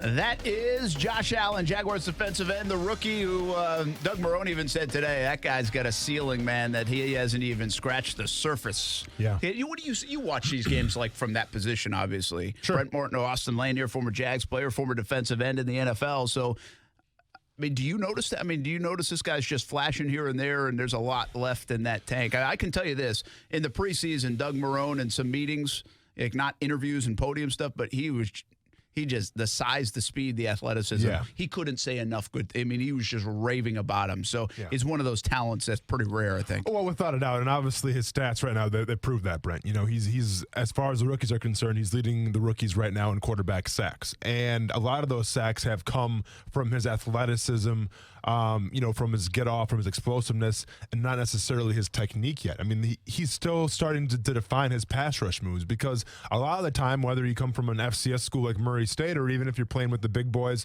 at Alabama or a school like that, you still rely on your speed and strength a lot, because you're just, even at the SEC level, you're still kind of bigger and faster than everybody else. Hence why you put the good combine numbers up and you get drafted, in the first round.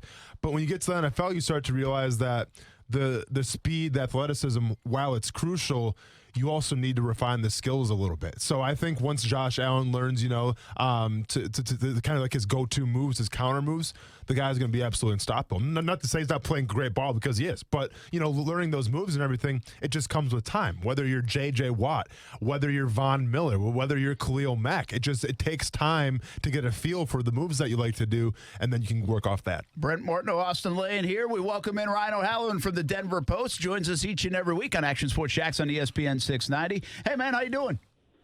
Good, guys. Good to join you. Hey, speaking of rookies, we're just talking Josh Allen. Allen could be up for Defensive Rookie of the Year. He's got some work to do. Brian Burns having a fantastic year, so there'll be some others. And I saw some odds out, and I think he's a little bit low.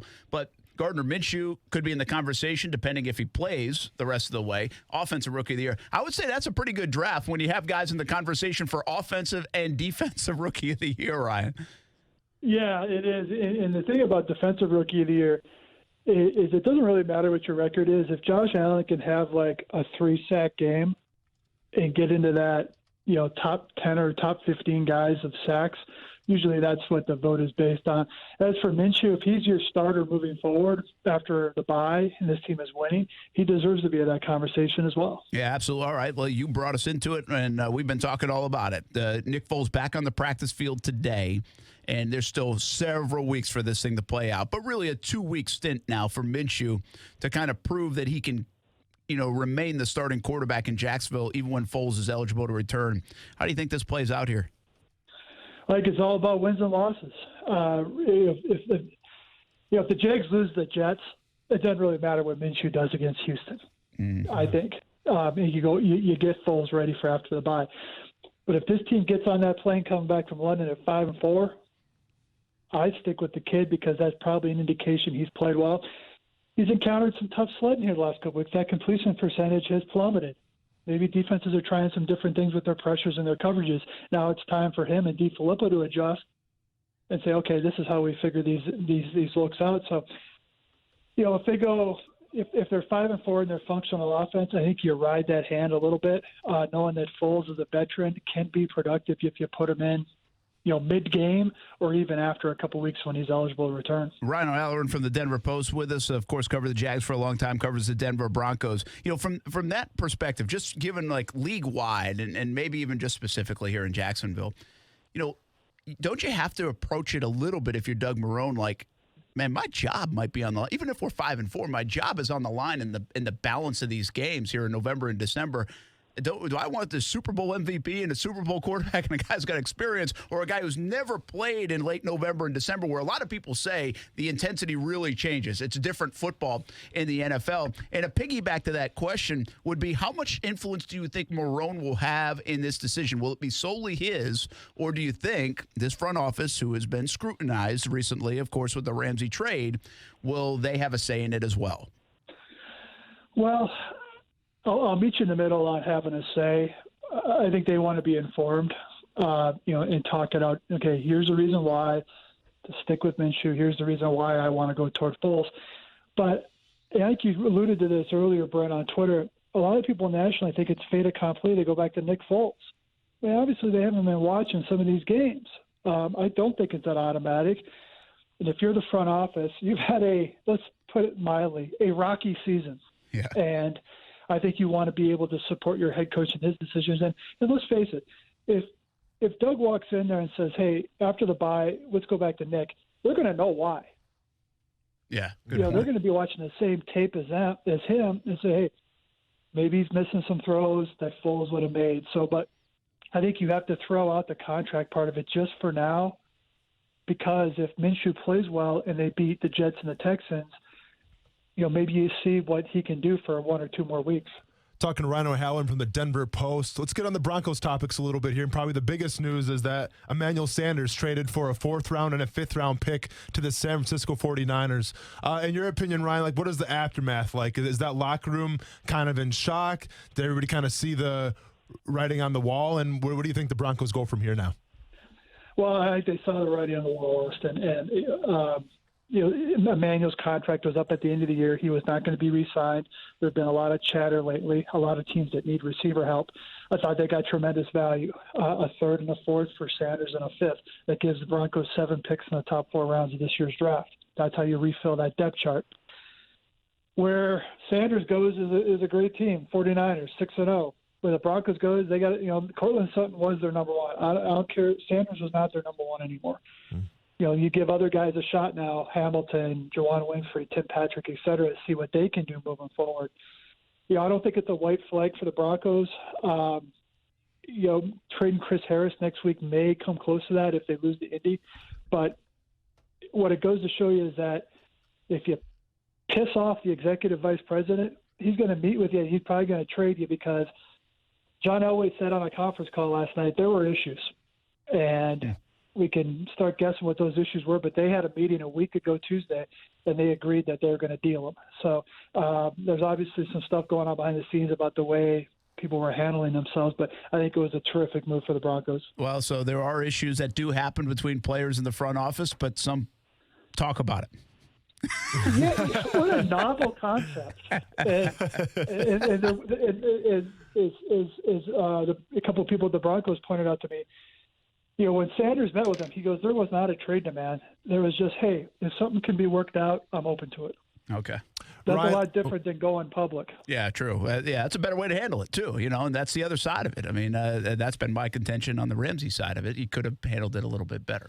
Ryan, the Jaguars got the New York Jets coming to town, a Jets team that beats the Cowboys. It was pretty cool to see, and all of a sudden they kind of have a slip up against New England Patriots. Sam Darnold seeing ghosts on the sidelines, 5 turnovers, 4 interceptions, and I'm sure Sam Darnold can expect a lot of boos, and a lot of ghost cosplay, if you will, at TIAA Bank Field. My question to you is, and Sam Darnold's kind of been up and down, right? I mean, he's been out a little bit with the mono. He just lost a toenail, apparently. But me and Brett were kind of talking about this. If you break down this 2018 quarterback draft class, it was pretty highly coveted. And we have guys like Baker Mayfield, taking the top spot. Then Sam Darnold, Josh Allen, Josh Rosen, and then Lamar Jackson rounding out that class. Obviously Mason Rudolph and some other guys, but those 5 major guys, Mayfield, Darnold, Allen, Josh Rosen, and Lamar Jackson, who are you drafting first overall now if you go back in time? I would probably still draft Darnold. Okay. I just think he's in a bad situation. If we take it, Lamar Jackson, he's benefiting from the fact that he wasn't drafted in the top 10. He went to an established team. It cost him millions of dollars, but I think he's going to make that up with the way he's playing. Josh Rosen's been set up to fail. Correct. And you feel bad for him for that. Josh Allen, his team's 5-1 in spite of him almost. Mayfield looks like he's having trouble getting on track.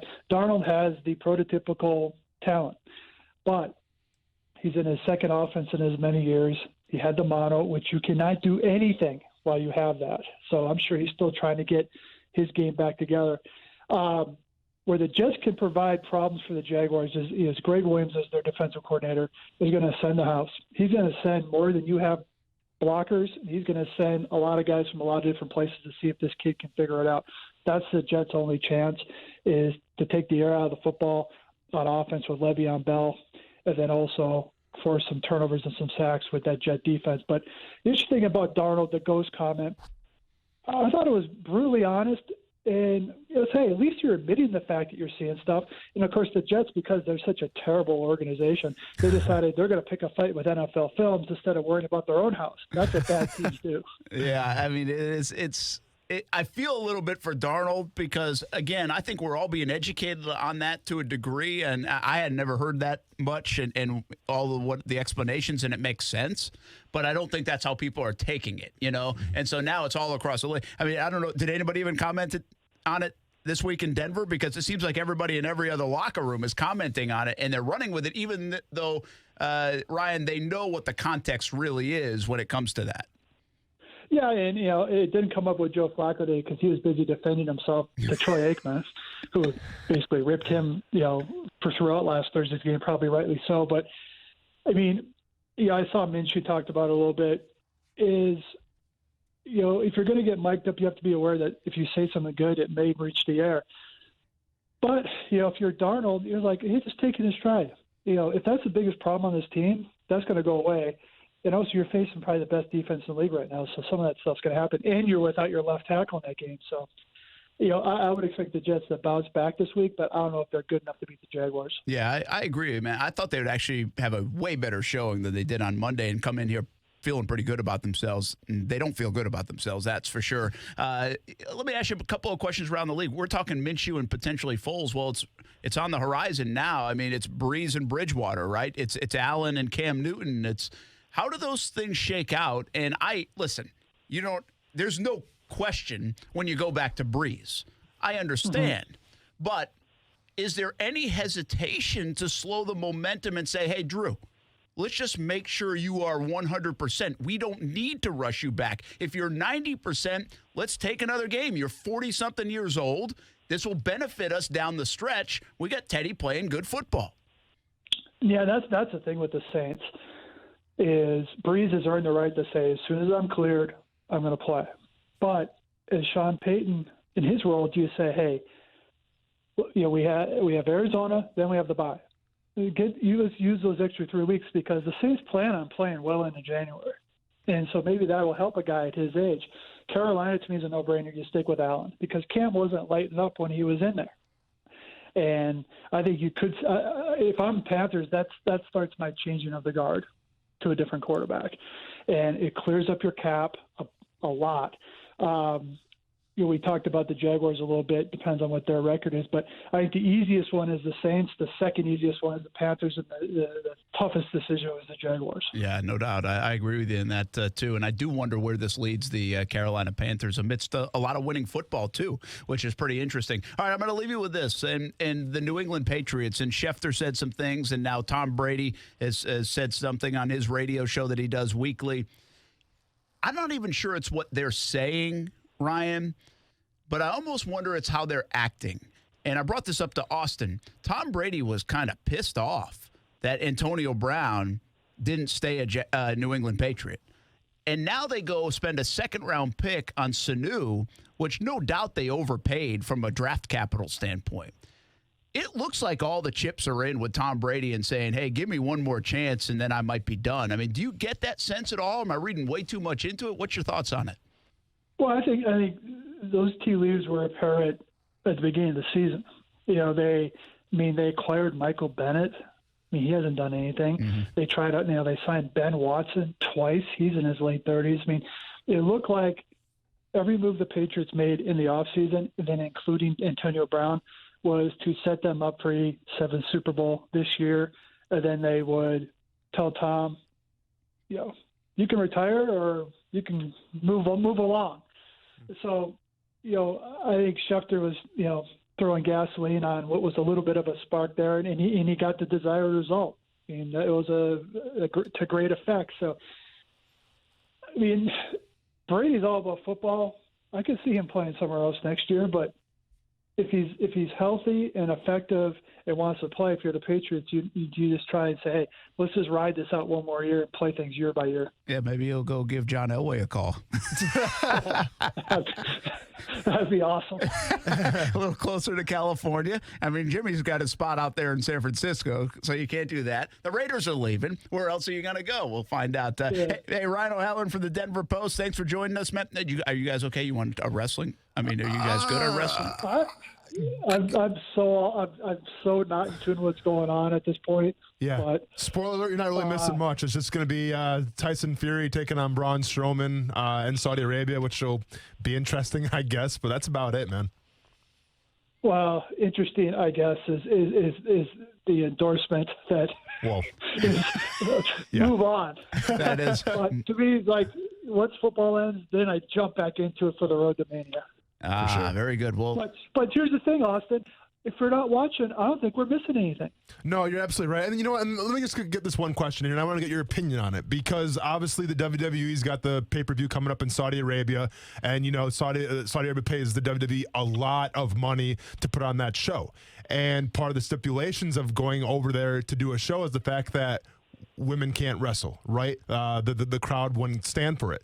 And I think you have the WWE that's, you know, so hell-bent on pushing the women's division, the equal rights and everything like that. I mean, do you think it's kind of a black eye on the WWE when they take these big money matches and these big money pay-per-views, go to Saudi Arabia and kind of go against what they stand for a little bit?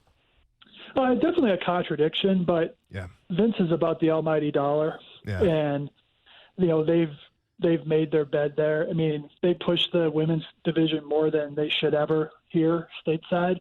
So I think they can feel like they can get away with a one-off there for the amount of money that I'm sure the Saudi government is just forking over to them.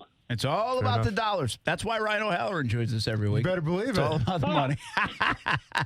My paycheck's looking extra crispy when Ryan comes on. Hey, thanks for joining us, man. Have a good week. All right, fellas. Take care now. All right, Ryan O'Halloran from the Denver Post covers the Denver Broncos and all things NFL. Love catching up with Ryan O. You know, it's interesting you bring that up, and it shows you they play by a different set of rules. They may be on network television now, right? They may be a huge entity, and you know, how many billions of dollars is the WWE making and all this stuff?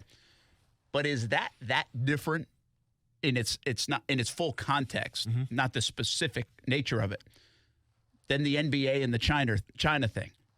Yeah, but it's got to the point, though, at WWE where wrestlers actually sit out now and kind of protest. Like, there's been some wrestlers that have been adamant saying, I'm not going to go over there and wrestle just because, you know, they don't stand for my beliefs. But it is kind of on the same thing. Yeah, I mean, again, it's not the specific issue of it. Yeah. But my point is, it won't go. That part of it won't go mainstream. You know, in the circle of people that love the WWE or wrestling or really have their finger on the pulse of it, it'll be a talking point. But it won't go. It won't transcend wrestling. Meanwhile, the NBA chatter, certainly, because it's a major professional sport, transcends in that regard. No, absolutely. I find that part interesting. It's almost like even if there is controversy, there's an umbrella, a shield over wrestling to avoid it from being whether you protested or looked bad upon or all those kind of things that the NFL, the NBA, even a Major League Baseball,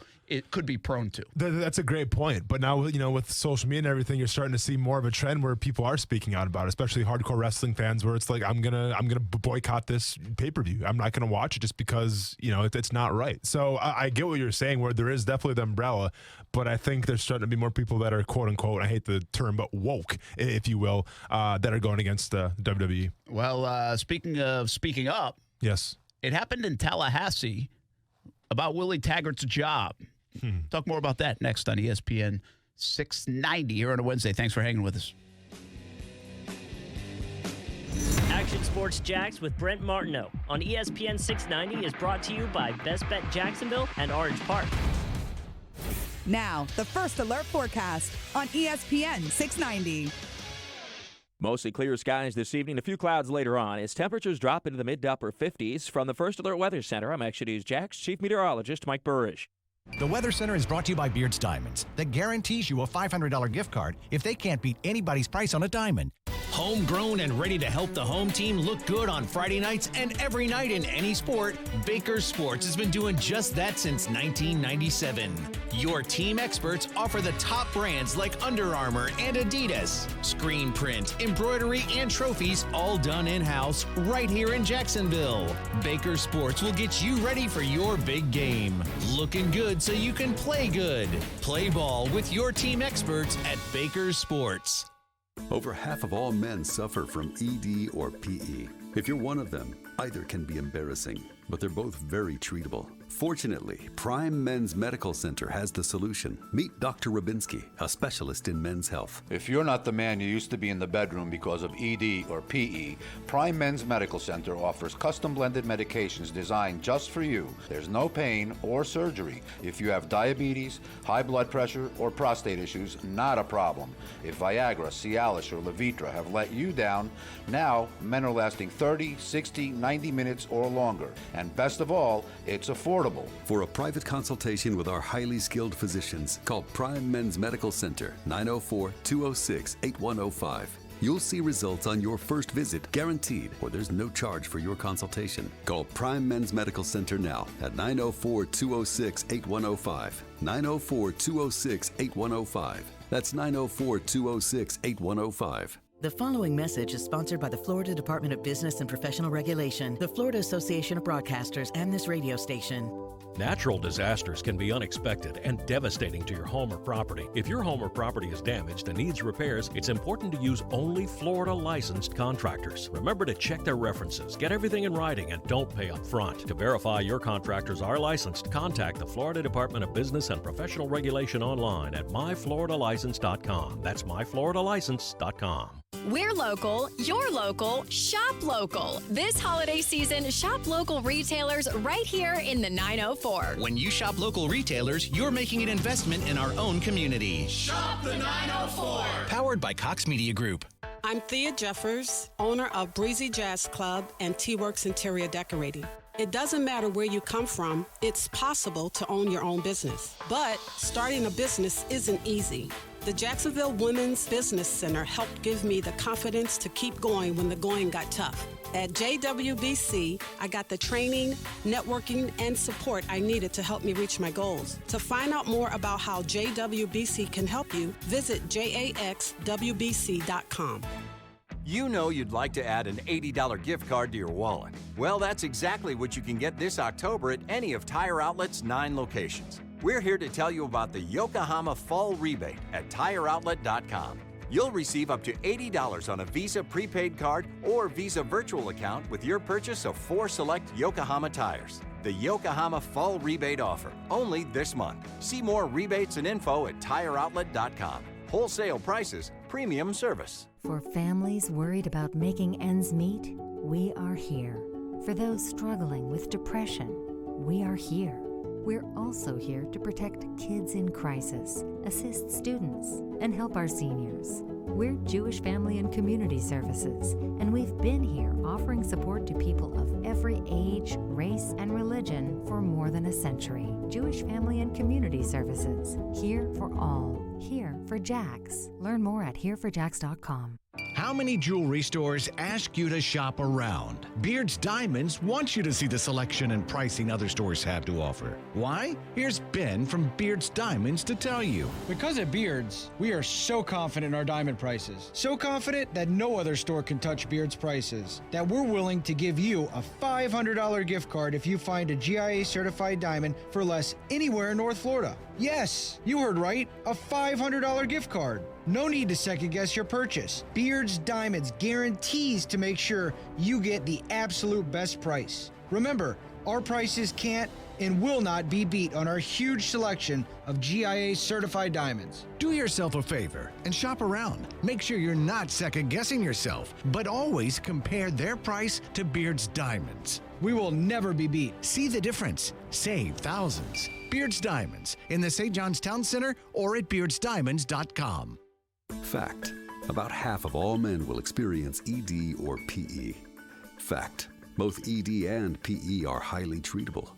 Fact: a safe, effective treatment is just a call away. At Prime Men's Medical Center, our highly skilled doctors guarantee results on your first visit, or there's no charge.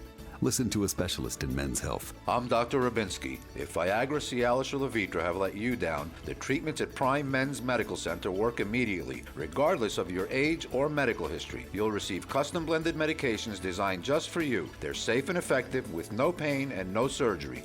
Patients are lasting 30, 60, 90 minutes or longer. And best of all, the treatments are affordable. Men, if you want to last longer in the bedroom, schedule a private consultation with the experienced physicians at Prime Men's Medical Center. 904-206-8105. 904-206-8105. That's 904-206-8105. There's a lot of reasons for buying flowers for your wife or girlfriend. Birthdays, anniversaries, you're in trouble again. But those are all pretty cliche. How about you get her flowers because she fixed your favorite dinner, or just because you want to surprise her? No matter the occasion, or no occasion at all, check out Seawalk Custom Florals. They even deliver. Visit SeawalkCustomFlorals.com or call 904-554-0617. And don't forget about your mom either. Seawalk Custom Florals. Hey, what's up, everybody? This is Austin Lane from Action Sports Jacks. Thanks for making ESPN 690 the fastest-growing sports station in Jacksonville. It was a lot of fun playing for the Jacksonville Jaguars for 3 years, and I'm having just the same amount of fun on the radio every single day with ESPN 690. So I'm reaching out to you to be part of our team and grow your business with ESPN 690. Give us a holler at 245-8732. That's 245-8732. We look forward to hearing from you and hope you join the team. ESPN 690 Sports Center Update. I'm Jake Mitchell. The Jags' big move in the offseason was acquiring Super Bowl MVP Nick Foles. After suffering a collarbone injury in the first half of his first game in Teal, he returned to practice today. His status as injured reserve prevents him from returning before Week 11. Here's Coach Marone on Foles rejoining the team. I don't have any expectation. I think afterwards I just ask him, how do you feel? My focus is going to be on the guys that are playing for New York, John. And congratulations are in order once again for Josh Lambo, who was named AFC Special Teams Player of the Week for the second time this year. And in World Series news, the Nationals eked out a win in Houston last night, 5-4. They take a 1-0 lead in the series. Game 2 is tonight. Stay connected with ESPN 690 while you're at work by listening on ESPN690.com. The best kept secret in tires is TireOutlet.com. Tire Outlet offers wholesale prices and premium service. And TireOutlet.com always has a safety-first focus. With locations throughout the First Coast, there's no need to go anywhere else for tires and service. Brent Martineau. You see him every day on CBS 47, Fox 30, Action Sports Jag. Austin Lane. He's a former Jag star and current MMA fighter. Broadcasting live from the Anajar and Levine studio. This is Action Sports Jax on ESPN 690 and ESPN690.com. Not a lot of players can say their first year they played with a future Hall of Famer. So Calais just being there with me, it's just, when I don't want to listen to him, it's like I got to listen to him. So I give him a hard time over that. But, everything he tells me, I take it in. And that goes with Jan as well, and Marcel and Abe. Every time they tell me something, keep it in my notebook for later. And when that situation does come up, I just think about that. They already told me that, so I'll be prepared for that. Hey, whoa, hey, hi, hey, Coos, you all right? Was that a ghost? It might have been a ghost. Well, one a show from Coos. Coos is seeing ghosts. One a show. He's good for one a show at least. Hey, it's 3 hours, man. I know. I mean, listen, that's not bad. See, that's like everybody picks on it. Andrew Norwell. I mean, it might be one play, but he might have been fine in the 60 other plays. Yeah. Well, I have to see Kuz's paycheck to see how much he's making to see if I promise you it it's warrants. not that much. Okay. We don't live by that policy on TV, do we? No. Because we don't do one a show. Well, we try not to. I mean, we might, but we try not to. Of course, it's 2.5 minutes on TV. I think our half-hour shows, we don't do one. I'm just saying. Well, it's not 3 hours. If we did 3 hours, we probably would have one. Yeah. I'm just trying to get fired, man. I mean, I'm not they. I'm just defending you. It's all right. That was because I had it set. The boards was set for you guys being not here. Ah. So when I went to it's all Brent's fault, really. It's really Brent Martineau's fault. No, this all goes back to ghosts. Or it's your fault as well. See? Just kind of He like is seeing ghosts. just because it was like the Patriots' defense fault. It's Brent Martineau's fault. Brent, you like the Patriots' defense, man. I gotta That's be a honest with you. compliment. Now, see, man, I planned for the wrong formation. Yeah. There you go. I do. I think it is strange being in studio, quite frankly. Yeah? We've been on the road so much. We haven't been in here a lot. I counted it up. You know what the tally is? What do we got? This is our 196th show. Made up number. Yep. No, it's not. No, I literally counted. But I counted on the plane on to Cincinnati. Yeah. So it was Crowd goes 193. wild. So I had to add Monday, Tuesday, Wednesday. That's Gotcha. what took so long. 196. So 196. And with Monday and Tuesday on the road, 65 shows on the road. Dang. So that's almost 33% of the It's shows not on bad. the road. Show of the people. It's not a bad schedule. It'd almost be like if we got paid more for being on the road. Like, why the hell are we on the road so much? That's your call. And you know what? I don't mind it because we meet new people. We kind of get our brand out there a little bit. Brent's got to hang that big teardrop banner so people understand the brand. So I'm all for it. And we're going to be on the road more next week. We're in RV City, baby. Or, I'm sorry, RV City, not Tent City. You practice. I'll try. I've never been there before, so. What is 10? Oh, 10 cities now. Something else. Sorry. That's Duke, right? Well, it's actually Murray State, too. We have 10 City for homecoming. Sure, it's the very same thing as Shashevskyville. That's why. Duke. No, it's at Murray State. Don't worry. Okay. Brent Martineau, Austin Lane, Action Sports Jack, Stuart Weber stopping by. Feeling better, Weber? I'm up to like 95%. Yeah. Yeah. What do you got? Just the cold end of it? Yeah, just, I just have a little congestion left over. I feel great, though. Had a good night bowling last night, so, we're good. If he's contagious, I can't get sick, so. Listen, I hope you washed that bowling ball off, or you have your own. I have my own. Okay. Nice. I have my own. Come on. I used to like sometimes being in like the sick mode that Weber's in, because my voice would sound deeper. It's so a like little, as long as you're deeper, not like yeah. as long as you're not like you feel like crap. Yeah. But like on the beginning end of it, Yeah. and on the end of it, I feel good. I'm on that back end. The beginning end of it, I was hurting. Yeah. I had a sore throat out the wazoo.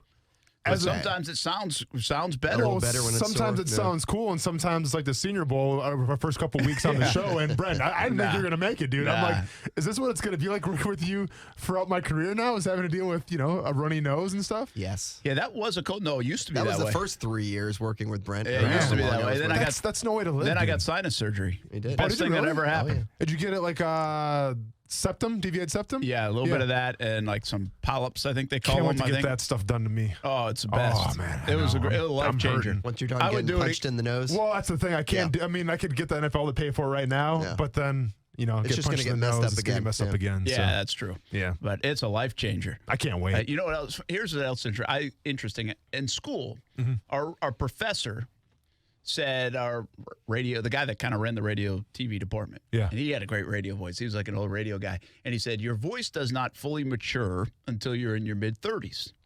Well, I always hated my voice. One of the reasons I went toward TV is like Sorry, Coos, keep waiting. I still have a ways to go. Yeah. Can't wait. Well, hey, Coos, this is good for you. Yeah, we're good to go. So the guy said, it's like in your mid-30s when your voice matures. Now, some earlier, some late, right? Late bloomers, early bloomers, whatever it is. But my voice, like in college, and you've heard my voice when I was like 12 or 13. Well, Sure. if I had like a little if I was self-conscious about something, it would be my voice. Sure. Because I was like, man, I wish my voice doesn't sound good enough to me. Yeah. Kind of like, you don't like watching your stuff on TV. Sure don't. All right. So Not there yet. you go. You will. You will. But anyway, the funny thing about this is today we have Florida Georgia meeting and we have an hour pregame show, and so we're going back, and I went to go back and look at the bridge story that we did, because the big thing about the Florida Georgia game is driving over the Hart Bridge and seeing all the RVs and seeing all the Florida and the Georgia and all the fans. So it was from 2011. And it's amazing. So I'm 42. So 2011 would be, 8 years ago? So I'd be 34.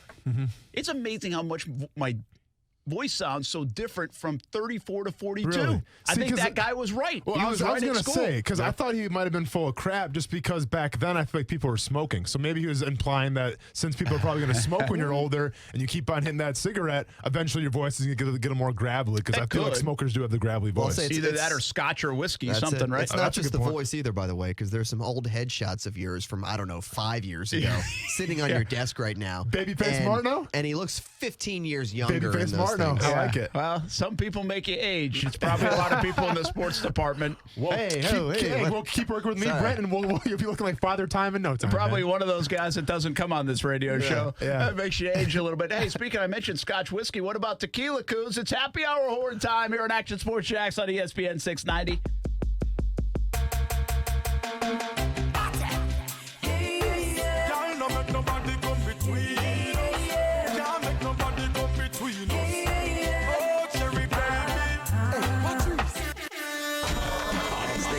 this party now begin. See the beautiful ladies marching in. There's enough for everyone to win. We're gonna make this party the best thing happening.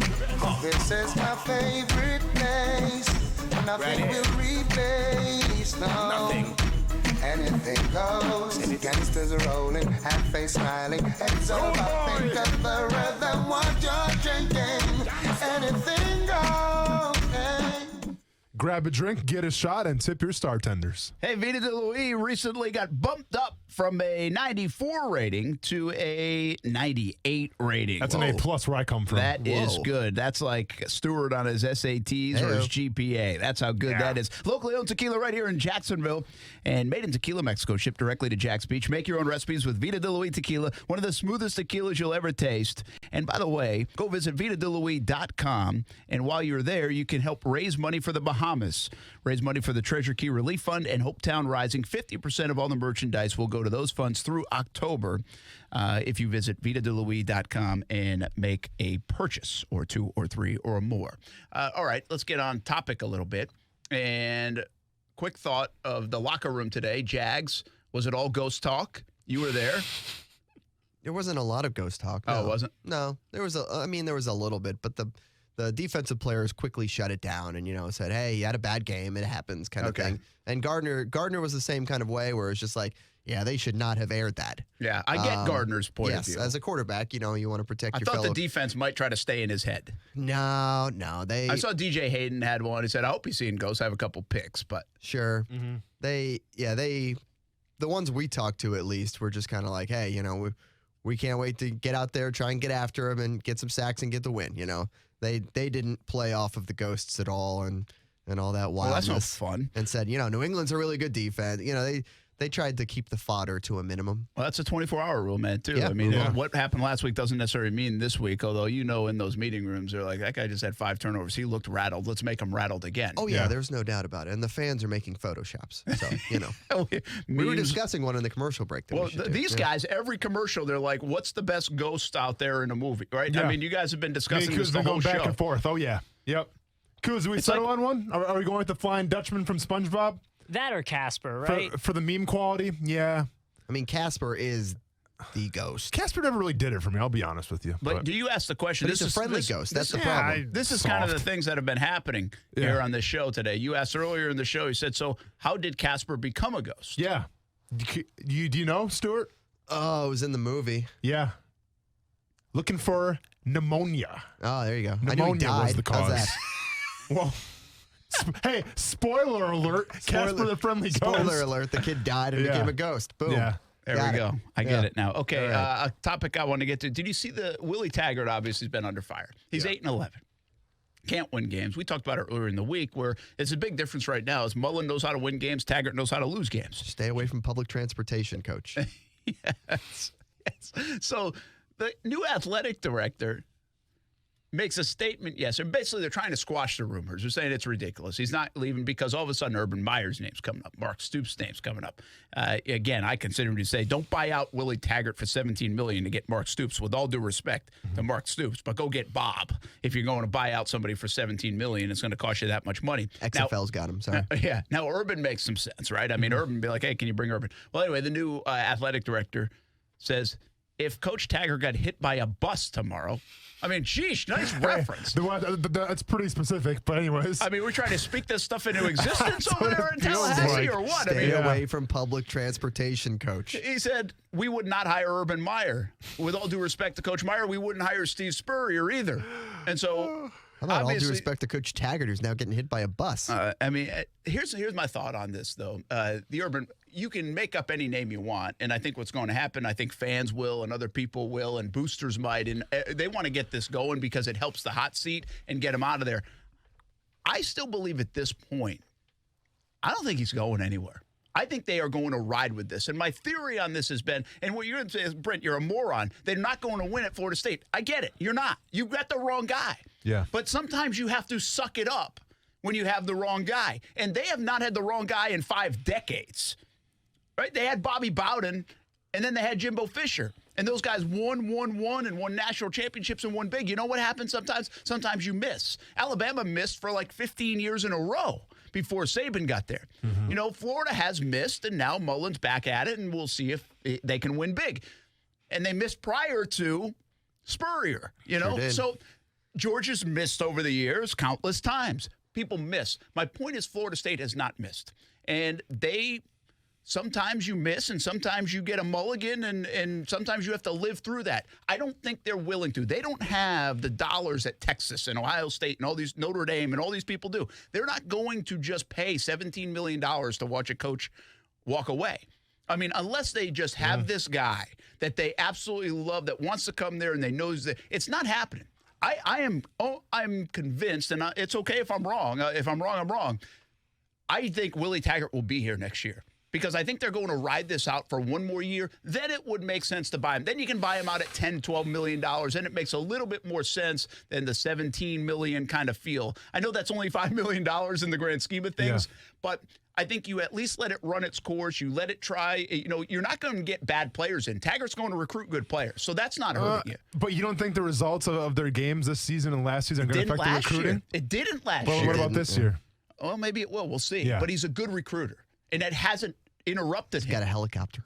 So I think it's more developed. I think he doesn't know how to win. I think he's got some coaching issues. I think all those things. They made the wrong choice. They have. But I think they have to live through that choice. I'm curious. It's a weird thing to say when you know you've usually pulled the plug. Yeah. But I'm telling you guys, I think they are going to ride this through 2020.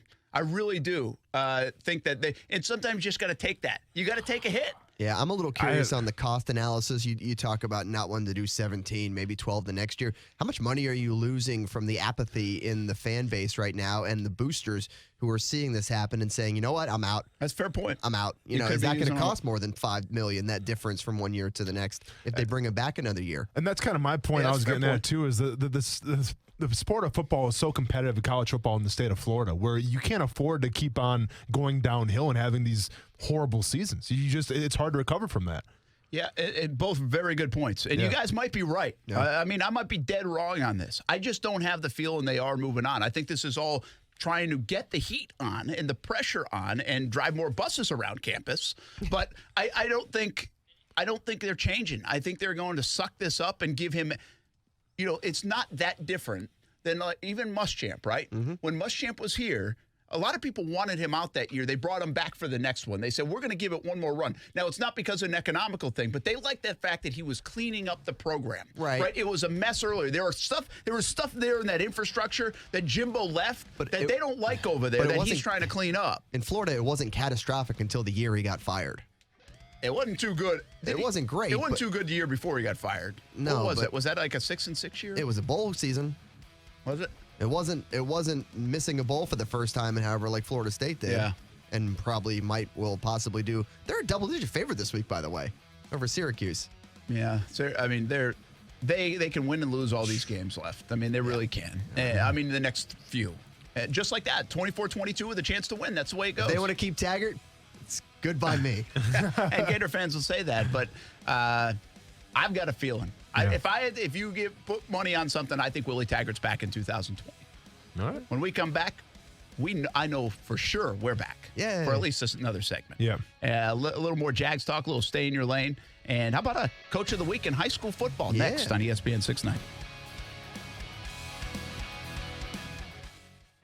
It's Golick and Wingo. Timmy Kirkchin, our fine Major League Baseball analyst. Aaron Boone, he talked about it, maybe a mercy rule at some point. It makes a little bit of sense now. But I'm worried where we are right now that there are so many blowouts. That's just not healthy for the game. So I know what Boone's talking about here. I don't think it'll get any traction, but I guarantee you somebody's going to ask that question within the Major League Baseball offices. Golick and Wingo, weekday mornings at 6 Eastern on ESPN Radio and ESPN2. Pop quiz. If you sell a home for $500,000, how much would a traditional real estate agent charge in commission? If you guessed $25,000 to $30,000, you're right. But if you think that's the only way, you're wrong. This is why thousands of homeowners are making the switch to Rex. With Rex, you get a dedicated agent and a full-service experience at a fraction of the cost. Rex uses game-changing technology to cut out the middleman and save homeowners tens of thousands of dollars in fees. See if you qualify by calling 833-REX-HOME. Remember, this is your home. Why give an insane amount of equity away to an agent?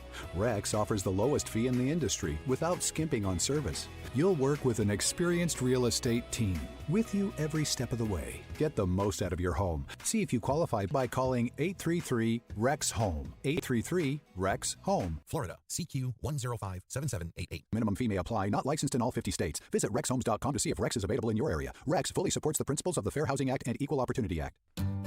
We love our pets. Our furry little friends mean so much to us that we want nothing but the best. At Forever Vets Animal Hospital, we feel the same way too. Forever Vets Animal Hospital understands that you have busy schedules. That's why we're open 7 days a week and have extended hours during the work week. In case you have an emergency, remember, stay calm and call Forever Vets Animal Hospital with 6 convenient locations throughout Jacksonville and St. Augustine. Forever Vets Animal Hospital is here for you and your pet. First-time customers receive a free pet exam from one of our highly trained veterinarians. We also offer wellness plans that fit everyone's budget. Forever Vets Animal Hospital makes life easy for you and your pet. Go to forevervets.com to schedule an appointment. Forever Vets Animal Hospital, keeping your pets healthy and happy forever.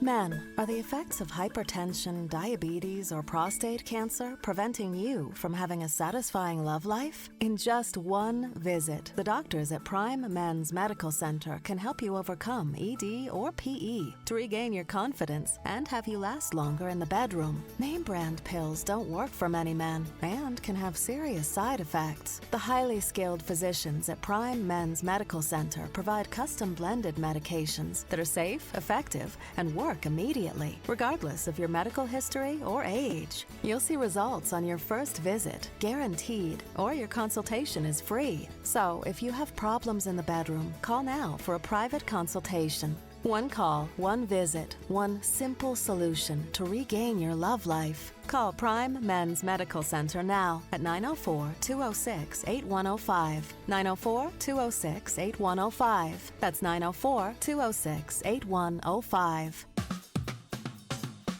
What's up, Jacksonville? This is Allie McDeal from both Best Bet Card Rooms in Jacksonville and Orange Park. The holidays are on the rise. Celebrate with the family and friends by serving a delicious honey-baked ham on your Thanksgiving table. Throughout the entire month of November, all high hand winners will receive an 8-pound honey-baked ham. Head to either Best Bet location and pick up your Thanksgiving dinner today. For more detailed information, visit them on the web at bestbetjacks.com. Best Bet, where anybody can win.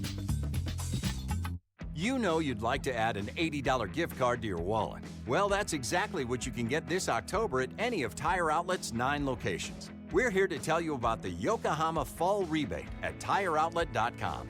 You'll receive up to $80 on a Visa prepaid card or Visa virtual account with your purchase of 4 select Yokohama tires. The Yokohama Fall Rebate offer, only this month. See more rebates and info at TireOutlet.com. Wholesale prices, premium service.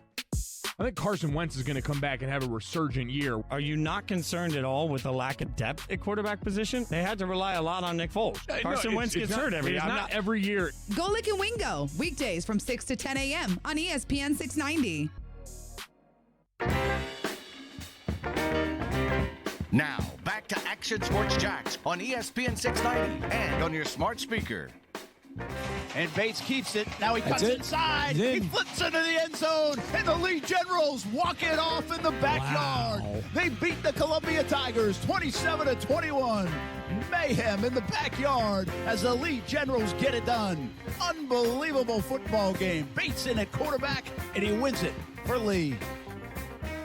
We've had a great run in our Action Sports Jacks game of the week recently. Last few weeks, 2 games go to overtime. 1, a 35-yard field goal. It might have gone in. I'm telling you, if they had a goalpost view, it might be controversy around the state of Florida. It's very hard to tell in high school because the posts aren't really that high either. Especially at Baker County. Oh, yeah. And this was a good-looking kick, but it was so high. So even the depth perception, it was too high, really. Yeah. It was hard to tell, especially from our angle. But But anyway, we've had some really good games, and we've got another one. We called an audible now on this week's Action Sports Jacks Game of the Week. And, I got an idea. I think we just go right to flex mode next year. Yeah. When we pull out the schedule for the last, 4 weeks of the season. And say flex for the last 4. Yeah, so only TBD. choose out the first. Yeah. I like that. I like that. We're doing so. See, we having a meeting right now. Yeah. Makes sense. I like it. Brent Martineau, Austin Lane, Action Sports Jack, Stuart Weber, Coos back here. Last segment here on a Wednesday. Our Baker Sports Coach of the Week as we get ready for a huge week in high school football. We have 3 district championship games, and our game of the week will be Ponte Vedra St. Augustine. That's for a district championship. At PV, yep. That will be a lot of fun. Clock kickoff. We'll have the call. Kevin Sullivan will be back for that one, along with myself on ESPN 690. And we have Westside and Terry Parker. Who would have thunk that? I know. It's great to see because, it's 2 programs that haven't won a lot lately. And one of these 2 teams is going to make the postseason, perhaps 2, by the way. Both are really good when it comes to the RPI point system. So I know Westside is. They're number 2 in the region in points. So not only are they both having good seasons, one's going to win the district title, get a home game, and good chance the other one also does, although it'll be a little dicey if Parker doesn't get the win. So Coach Sharon Dorsey, our Coach of the Week, and he has really had his kids playing very well this year as they head into this big matchup with the Westside Wolverines. I feel like Parker kind of came out of nowhere. Yeah. I really do. Sharon Dorsey's done a great job. I love it when that happens. It's great. Yeah, it's pretty cool. So congratulations to Coach Dorsey, this week's Action Sports Jacks and Baker Sports Coach of the Week here on ESPN 690. And so many deserving coaches around the area. A lot of good football being played, especially as we get toward the latter stages of the regular season. The other district title game you mentioned, by the way, Menendez and Orange Park.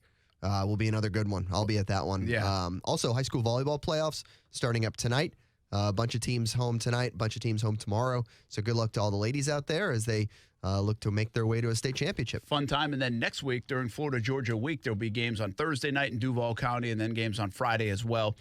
So we're kind of rotating our schedule around, finding some of the best games toward the end of the year, and hopefully we'll have a good one. Our Action Sports Jacks game of the week on ESPN 690 will be Ponte Vedra and St. Augustine this Friday night at 7 o'clock. All right, a little stay in your lane time. What you got, Austin Lane? Stay in your lane. Hit me with it. So normally I would go with cruise control and a pump your brakes. Can I just say, can I jump in here? Oh, the timing is, awesome. I'm comfortable. Hey, that was the most seamless cruise control ever. That was tremendous. I am comfortable. Much like my voice has grown, yeah. You are growing. Hey, zero ghosts in here, Brent. I'm very comfortable right now. I'm afraid no ghosts. So usually I go cruise control, pump your brakes. Nah, today we're going to pump your brakes because there's too much chaos going on in the world that needs to be exploited. So my first pump your brakes, Coos, you got the audio of the Oklahoma game? No? Did I send to you? Oh, you did say you sent like 5 things to him. Send it to you in an email. Do we have a lack of communication here? A little bit. It's all right. No worries. I'm not going to request for a trade. Kids, don't remember now, kids. You can outwork people, you can communicate, and you can pay attention to details. Sometimes we get lost in that. No? All right. Well, anyways, so the Boomer Schooner, which is one of college football's best traditions where they bring out a schooner or a wagon, if you will, drawn by 2 horses on the field. Well, if you saw the highlights last Saturday, the schooner toppled over. It did. Like a 95 Jeep Grand Cherokee. I feel like they had the top over things back then in the early 90s. I remember seeing stuff on the news about it. Yeah, rollovers. Yeah. So, yeah, the thing toppled over. Thankfully, nobody was hurt. That sponsorship. Well, it is what it is. I think they're better now. But the thing rolled over. Kind of like us. And now, unfortunately, debatable. And now, unfortunately, the Boomer Schooner could be sidelined for eternity. So they're going to, of course they are, because we overreact to everything. Well, Brent, how about you just not turn on a dime and go straight instead? Hey, I'm with you, man, but somebody could have been seriously hurt. Maybe I think they're building a new one in the spring, is what they said. Well, maybe build it a little lower to the ground and bring it back. I mean, I'm all for it. I'm not saying ruin tradition. I'm just saying you have to keep people safe. All right. But in my opinion, tradition's more important than lives. But people. The best college football tradition, in my opinion, don't get near Bevo ever again. There we go. But I think is it Ralphie in Boulder? That's the best college football tradition. That's good. We have 1 minute. All right. You better hurry up. Yeah. Oh, man. All right. Well, Arnold Schwarzenegger is ruining my life again, and he's been my biggest hero. Check out this commercial featuring Kawhi Leonard promoting a Terminator commercial with the guest appearances of Linda Hamilton and Paul George. Hey, Kawhi. Oh, hey, Arnold. Welcome to L.A. Arnold's in the gym. Thank you. Bench pressing. It's I like it. great to have you here. Plus, it's good to see another Terminator. Awkward. I don't know why they call me that. Because you have zero emotions. You feel no pain. You have no mercy. Trust me, it's a compliment, okay? Arnold is 5 feet tall in this video, by the way. It's heartbreaking. Somebody called Sarah And he's having a hard time walking. Well, isn't this cute? Linda The Hamilton. Terminator convention. He's the real Terminator. Yeah, well, you're the one with the crazy robot laugh. It's a totally Hamilton going for the Oscar. He's a fun guy. Paul George. Good thing. Otherwise, I'd have to terminate you. Oh, my gosh. Hasta la vista, baby. What it do, baby? Listen, that's enough. That's enough. Brent, I told you this before real quick. I grew up with Arnold Schwarzenegger. He helped raise me because as a kid, I lived in my grandparents' house. We didn't have cable TV, so I had the joy of VHS videos. And we go to the grocery store and we rent movies that seemed suitable, all by the covers.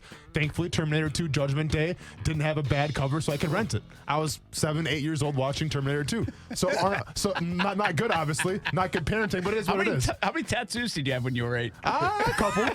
But needless to say, man, just a cheesy experience for everybody involved. That was Paul awful. George. Kawhi Leonard is like the most uncool star athlete that's ever existed. And listen, Paul George, you're put on blast too because you didn't do that good of a job either. Eli Manning's cooler than Kawhi Leonard. And needless to say, I will not be watching the new Terminator movie coming out to theaters. How about Unfortunately. didn't the Star Wars thing drop? Was that good? Can we talk about that tomorrow during the breakdown? Sure, when Stewart comes back up. I don't want to talk about it. Well, let's go and put it on the wall that says it all tomorrow. Forget Yannick Ngakoue. I'm breaking down Star Wars trailers tomorrow, baby. NFL video will not get a suit as quickly as that would. By the way. A lot of growth, by the way. He even knows the wall that says it all. Wall that See says it that? all. I mean, this is great. Well, thanks for checking us out today, everybody. We'll be back tomorrow with the wall that says it all. We'll break down Yannick Ngakoue tomorrow.